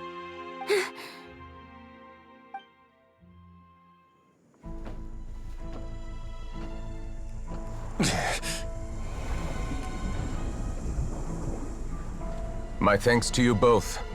I will take it from here.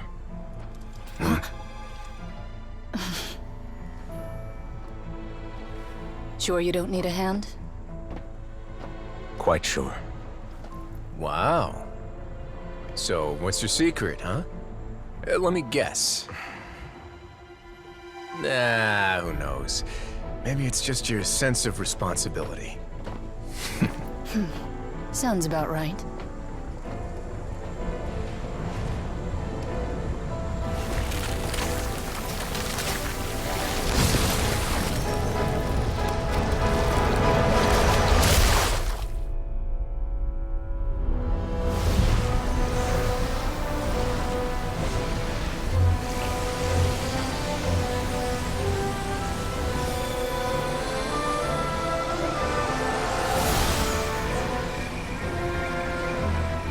Day may come when the prophecy is fulfilled, and the waters burst forth.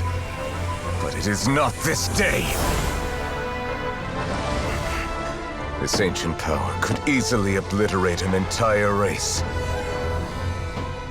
A tsunami of fury would unleash endless catastrophe.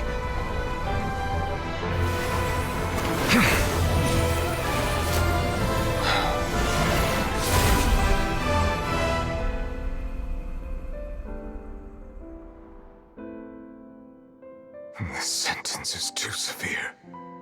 Forgive me for overruling it.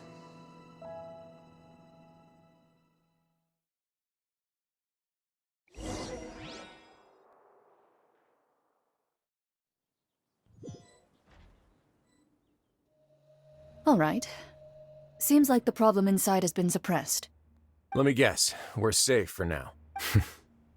Indeed. But only for now. I win this bet. You owe me a present. Very well. It was indeed just as you said. You made a bet? We made a bet on the size of your entourage. Cloran thought you wouldn't come down by yourself. I figured you would have at least brought a few people along for appearance's sake. It appears I underestimated just how confidential the mission was. Shouldn't you have gotten used to confidential missions by now? That's just how the courts operate. So what gift must the loser give? Tea? He already has tons of tea in his office. I'm thinking about a set of legal codices. That wouldn't happen to be a dig at my lack of legal awareness, would it? Well, I'm sure His Grace doesn't consider the fortress to be outside the law.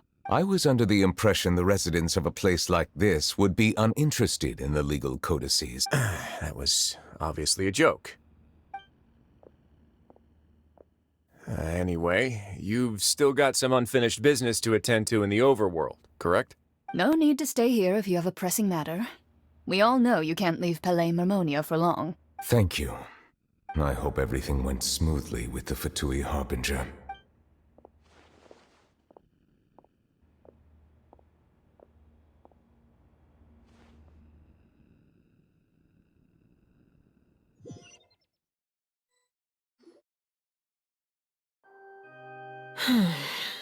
I must say, we've spent long enough playing house, Miss Farina. As the Hydro Archon, I am sure you understand the exact meaning of the phenomenon we just witnessed. Or should I say, That's what I originally thought. But looking at your expression, was I wrong? And you haven't a clue? What are you trying to say? At this point, I don't think there's any more need to speak as diplomatic representatives. Allow me to speak to you now as just a Fontainian. You know the prophecy by heart, and also that every part of it is being proven true. Yet, here you are relaxing, drinking tea, and eating desserts as if it's all nothing more than a few stray bugs in your garden. Do you really think that's acceptable? The prophecy's hanging above our necks like a guillotine. Every faction is looking for a way to either avert the disaster or save their own. Even the orphans of the House of the Hearth have devoted everything to saving their homeland. But you? It beggars belief just how nonchalant and carefree you have been. From the very beginning, you, the god Focalor, you have utterly failed to take action. You're wrong. I've never ignored the prophecy, nor have I just been passing the time in self-indulgence. Retract your accusation and stop doubting the wisdom of the gods with such absurd conjectures! I am not alone in my doubts, you know. All the children of Fontaine may be harboring the exact same thoughts right now. Oh, great Hydro Archon. How are you going to save them? Save us? How are the people you've sworn to protect supposed to survive in a land that will soon disappear beneath the waves? I have my ways, and I've been working on them for all this time. Even if you look down upon me, you have no right to judge me. Fontaine will be saved. Even if I still cannot see the true future right now, as long as I continue on as I am, I will be able to hold my head up high!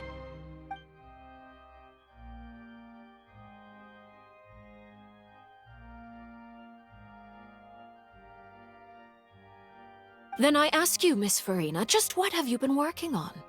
Where can we see it, and what is it doing to help?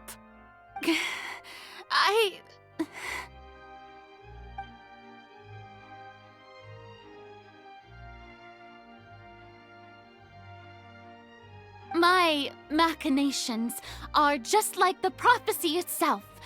They will only reveal themselves at the fated time.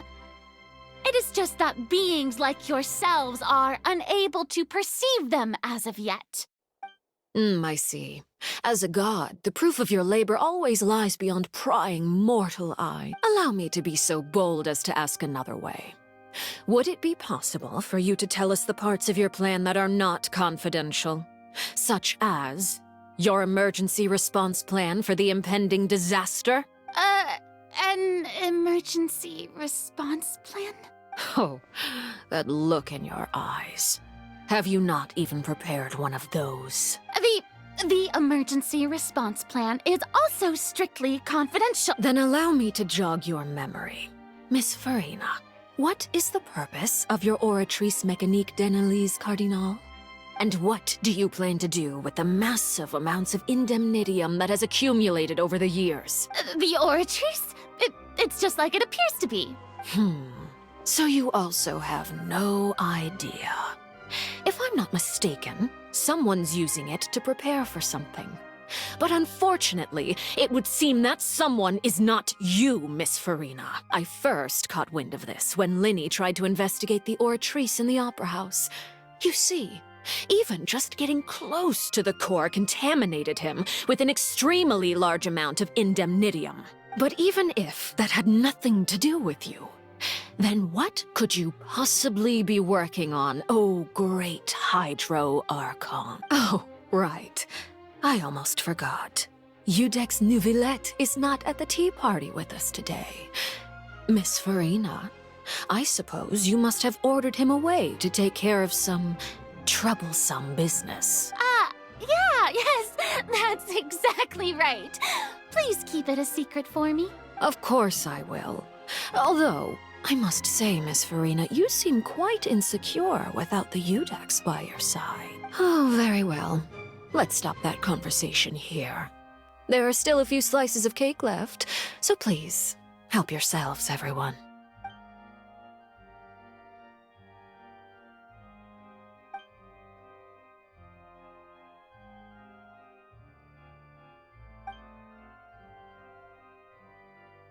Traveler, I heard that you were recently commissioned to handle a few matters on behalf of the Udex.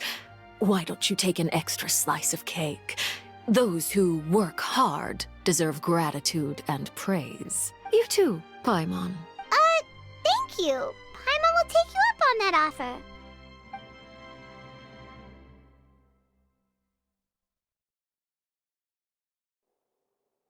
Oh, Paimon's super full. That cake was great.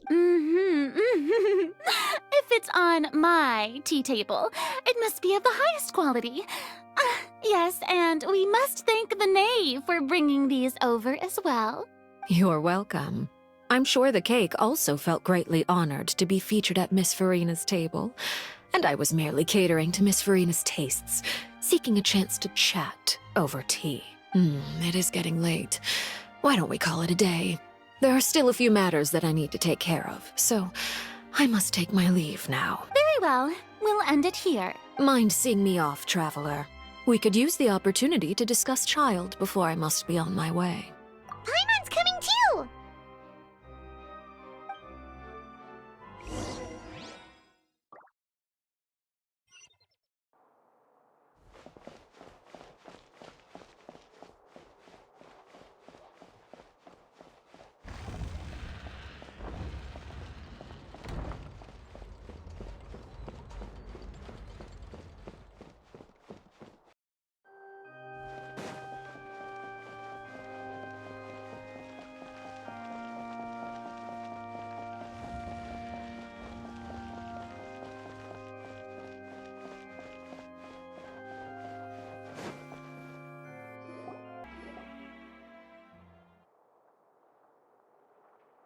I'm glad that you were willing to come with me. Of course, Child was just an excuse. I have no interest in your dealings with him. That's what Paimon thought. You lent your aid to the children of the House of the Hearth. As their father, I would like to express my gratitude. Do I look like an irresponsible father to you? The House of the Hearth is very important to me. You should know that I care deeply about my children. That was all. Formal topics should be discussed in formal settings, and informal topics in informal settings. I know you just returned from the fortress of Meripede. Relax. I have no intention of trying to get anything out of you. Linny, Lynette, and Fremine are still there, and I trust their judgment and abilities. They've all been working very hard and have always done all they can to fight back against anyone who tried to stop them, especially Linny. You mean Wriothesley. He's a tricky one to deal with. It's unfortunate that Linny's so eager to prove himself that he can't learn to rely on others, including me. By the way, and you can just consider this a bit of idle gossip, but what's your impression of Farina? You are outside of our disputes, and the freest person in all of Fontaine, able to move around most easily. Allow me to share my perspective with you. And that's everything that happened during the trial. Master Child was declared guilty and immediately transported to the Fortress of Meripede. Didn't he say he was coming here on vacation? Does he not feel an ounce of shame for all the trouble he has caused?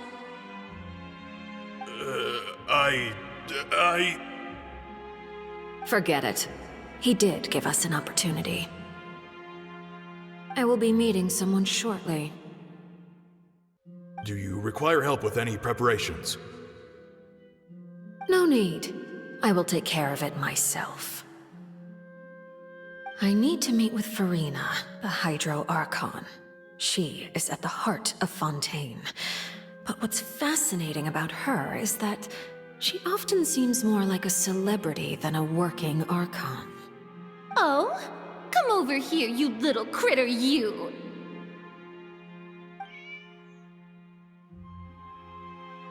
You dare to run from me? Stop right this instant!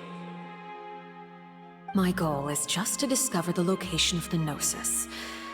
But I didn't expect the chance to approach Farina to be handed to me on a silver platter.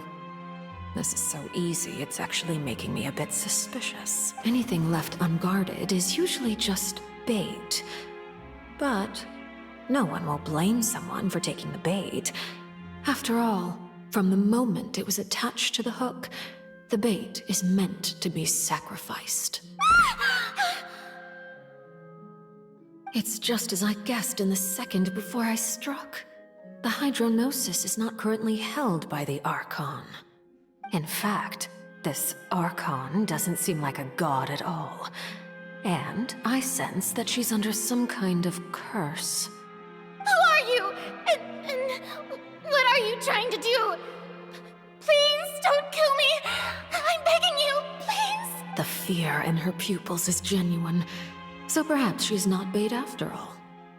Either way, targeting her has lost all meaning. I left the scene with ease. Nobody came looking for me, and nobody could serve as a witness to my near assassination of Focalor. I suspect even Farina dares not mention this incident to anyone. Not long after, my informants confirmed what I had guessed. After returning to her quarters, Farina quietly cried alone. She was so scared that she could not sleep that night, nor could she even bring herself to eat her cake. There's no doubt that there's something wrong with her. I began to entertain the possibility that she is not the true Hydro Archon. Perhaps Iudex Neuvillette is actually the genuine article. I have to find the Gnosis. If the Neuvillette hypothesis is correct, he is probably in possession of it. Alternatively, it might have been hidden in a place that's hard for ordinary people to access. Yes, Father. My dear children, please speak. News from the Fortress of Meripede. Master Child has gone missing. On top of that, the contacts and guards we bribed at the fortress have all gone quiet as well. Probably the handiwork of that Ridesley. I'm afraid so. This is a good opportunity. The value of a Harbinger is much higher than most would imagine. We now have an excuse to exert diplomatic pressure on the Fontaine authorities. Set up a meeting for me. I would like to meet the Hydro Archon and Iudex Neuvillette. Oh, and I have an additional mission for you three. Yes, Father. Tartaglia's disappearance was not a part of my plan, but I can use it to make a breakthrough. With this as my excuse, I can ask for an official audience and continue my investigation of Farina and Iudex Neuvillette. The initiative belongs to the House of the Hearth. My wish to investigate the Fortress of Meripede will be a front. Lenny and his group will be responsible for the actual intelligence gathering.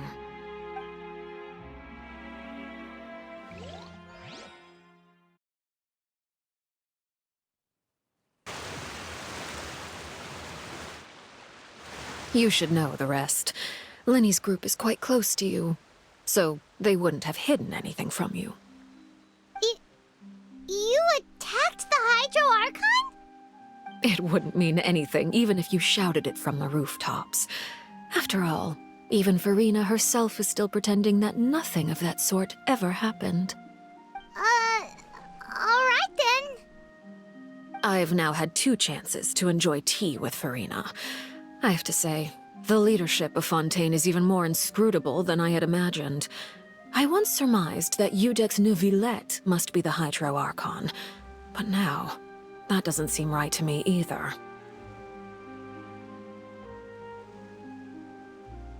I am a servant of Her Majesty the Tsaritsa. Over my years of service, I've learned how a real Archon conducts and carries themselves. Whether Iudex Neuvillette or Farina, neither fits the bill. It's hard to imagine either of them as the Archon. Of course, that is all just how I feel. Gut feelings often do not require justification. It is, however, quite amusing to me that after all my years working in intelligence gathering, I've come to realize I am at a complete loss regarding the identity of the god of the land of my birth. Don't you think Fontaine is quite intriguing? A catastrophe looms, yet many secrets have yet to rise to the surface. It looks like Fontainians will have no choice but to save themselves. Ultimately, though, one must survive in order to do anything else. Should the need arise, I would be happy to cooperate with you. You don't need to commit to anything right now, of course. I have a feeling that the situation will continue to evolve, and as your name is often connected with noble deeds, I'm sure we will work together someday.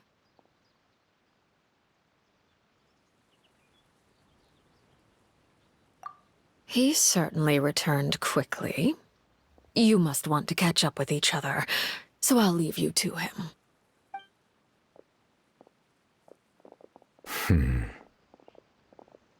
Neuvillette, is it over? For now, yes.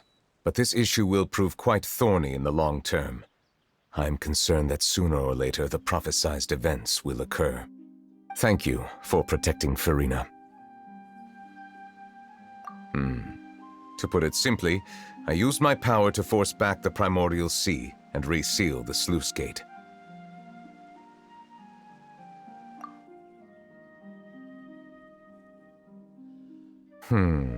So as expected, the Knave has turned up the pressure on Furina.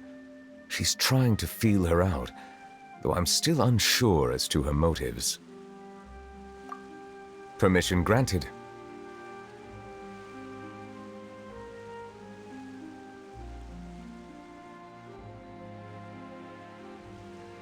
Whoa. It can't be that you're the real Hydro Archon, right? But that's just a speculation on our part, though. You can't tell us? Then that's okay. We can talk about something else. We won't try to force you.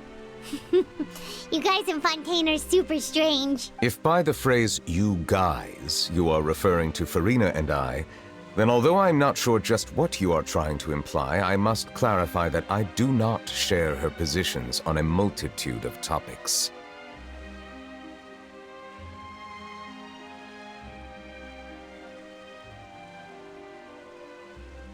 I believe so. The fortress has a long and complex history. It has seen much grief and suffering. And now, another catastrophe will soon be upon us.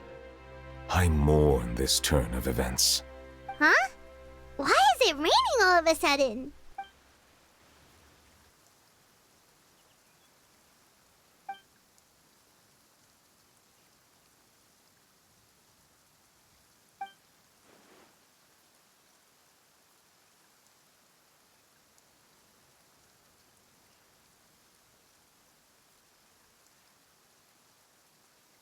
You may be closer to the truth than you think.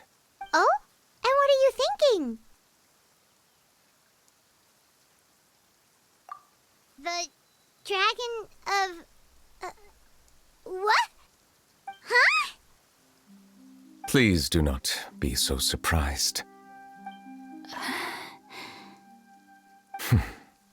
Furina?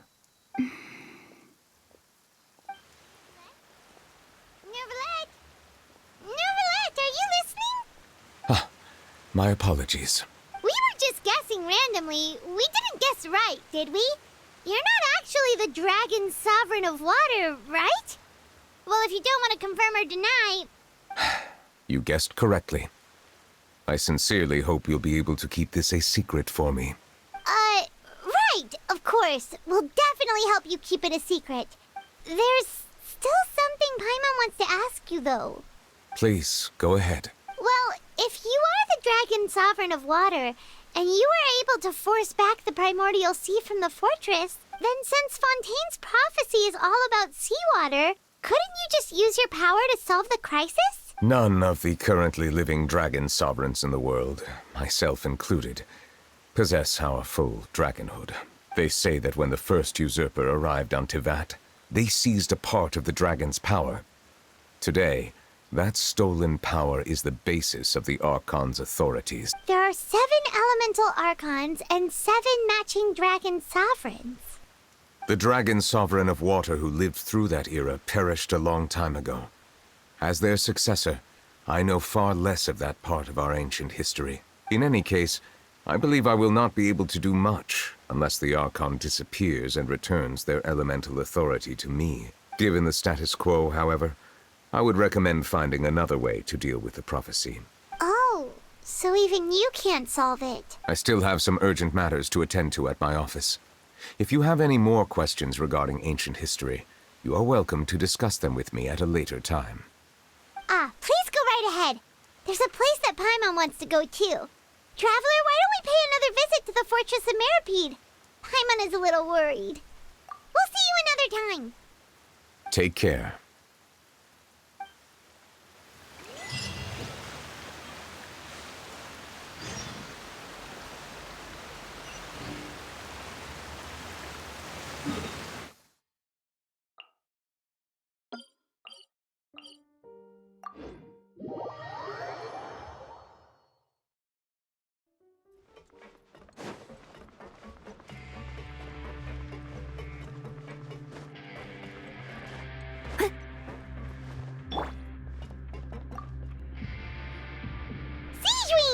Traveler, Paimon, you're back!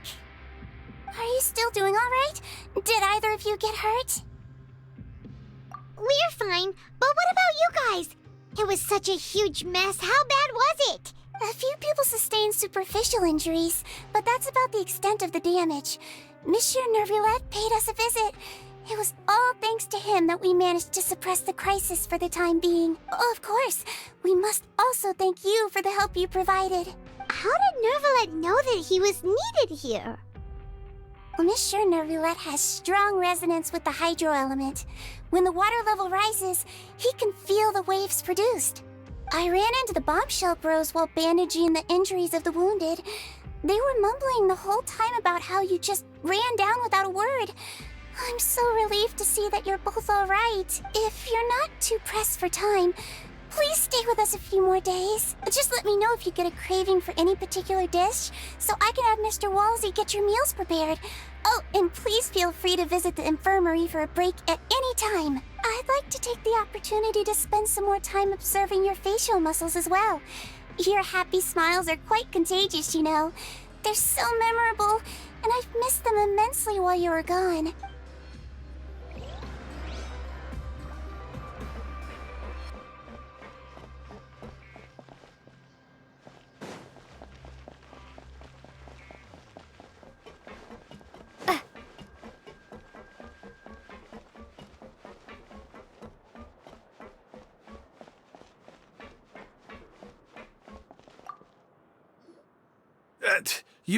You guys are back? Crystal! Lavaroon! You guys didn't get caught and thrown back down here, right? Huh? No, not at all. And here I thought you'd managed to escape from jail during all the commotion. I'd held you up as legendary jailbreakers, but now you're telling me you just never left? We're sorry, but we just had some business to take care of. All right. There's no need to get caught up in the details. We're just relieved to see you. He was super worried about you, you know. Hey, it wasn't just me. Weren't you super worried as well? Something like that, yeah. I was also transferred to work in the kitchen a few days ago. I can still hear Quisto mumbling to the carrots. Are those two all right? Do you think they made it out alive? Whenever he'd say that, I'd tell him I'm sure they're fine. Wherever they are, they're kicking back with drinks in hand, enjoying the lovely scenery. Hey, there's nothing wrong with worrying about your prison pals, is there? I mean, considering how they always love listening to all my gossip. These two, they sure are a lot warmer and friendlier than when Paimon first met them. Oh, well, if you say so. I'll be watching you to make sure you finish every last bite.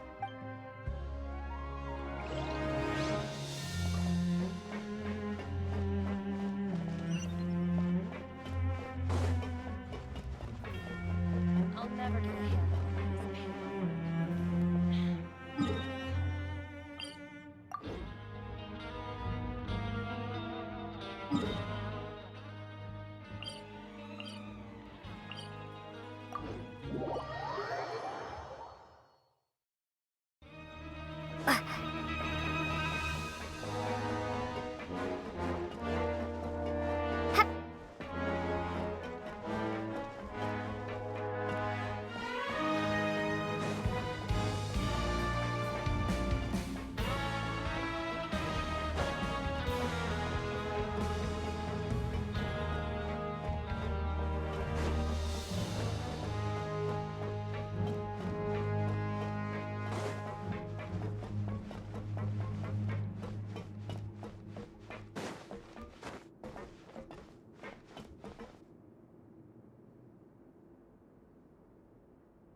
Now guess, what suit will this next card be? A bare-teeth cat? Well, well, look who it is. Traveler, Paimon. Hello, everyone. Looks like you're recovering nicely from an A. Mm-hmm. Thanks to everyone's support. Oh, right. I managed to work up the courage to thank Miss Clorand in person. Whoa, how did she react? She told me that it was nothing. It was as if saving a life wasn't a big deal to her at all. She also told me not to worry about it. She didn't want to stress you out, that's all. She's right, and it's best not to dwell on it. Yeah. Okay, but check this out. We went back to the opera house and we met the knave. You met Father? Did she say anything to you? She said a few things that were, a bit hard to understand. And also that she's looking forward to working with us in the future. Her attitude towards you is even better than what we'd imagined. That's fantastic. You should believe her. She has her own way of doing things, and she'll do everything in her power to help those she considers close, which now might also include you. Mm-hmm. Father is very capable, and also trustworthy. Oh, Paimon just remembered that she thought Linny was a bit too proud as well. She said that you should learn how to rely on others sometimes. Got it. That does sound like something that Father would say. Hey! Are you going to stay here for the next few days? Looks like it, yeah. Excellent. I will host a tea party. For real? Then Paimon wants another serving of cake. Another implies that you were already served some delicious cake while you were up there. How lovely. Well, next time, you're going to have tea and snacks with us.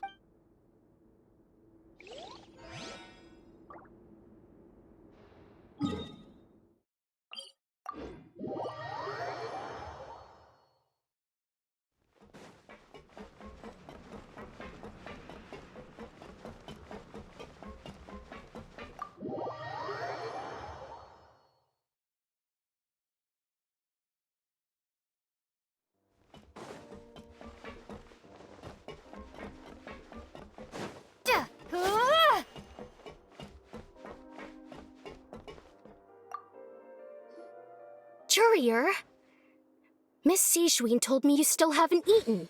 Yeah, I was working on something, so I forgot. That's no excuse for... Huh? It's you two. Courier, Lurvine, we're back! Hello there. It's been quite the mess here recently. How have you been? And you? Are you still taking the secret passageway from the infirmary to work on the ship? Yep. That is still top secret, though. So don't say a word to anyone. It can be a bit annoying when there are lots of people in the infirmary, but I still prefer taking that route over the one from the Duke's office. I mean, the infirmary does make it easier for you to slack off. Oh yeah? Then why are you also here so much? You two really are just using your jobs as a cover for your relationship, aren't you? Not at all!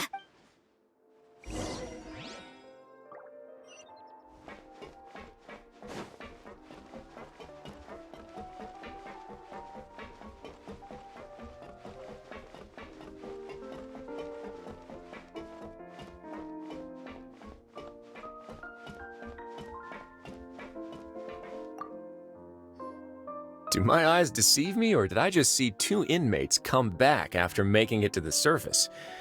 Some strange winds blowing of late. We wanted to see how the fortress is doing. Is everything still all right? We're fine, for the most part.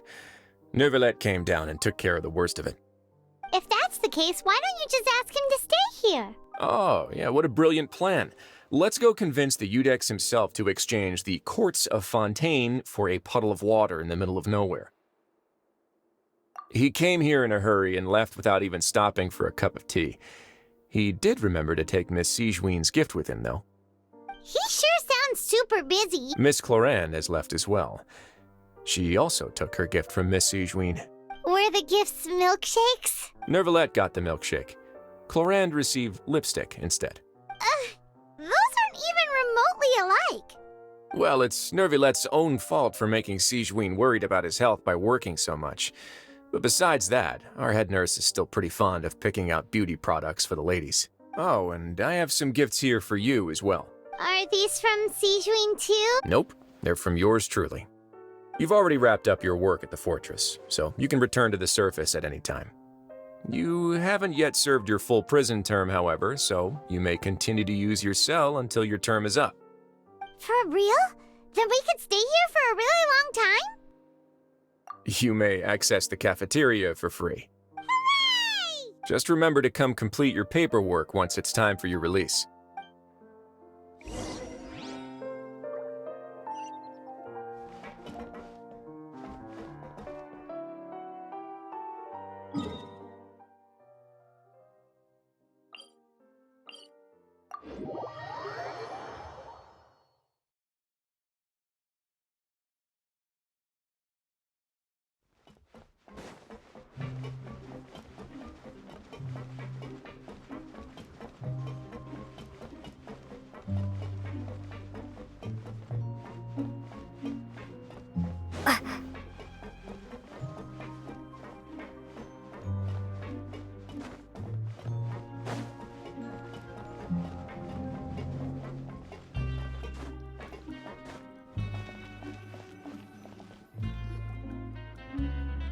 We're back in our cell again.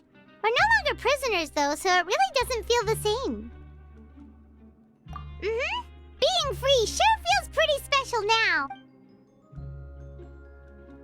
Huh? How did you know? Hey, that's not true! All right.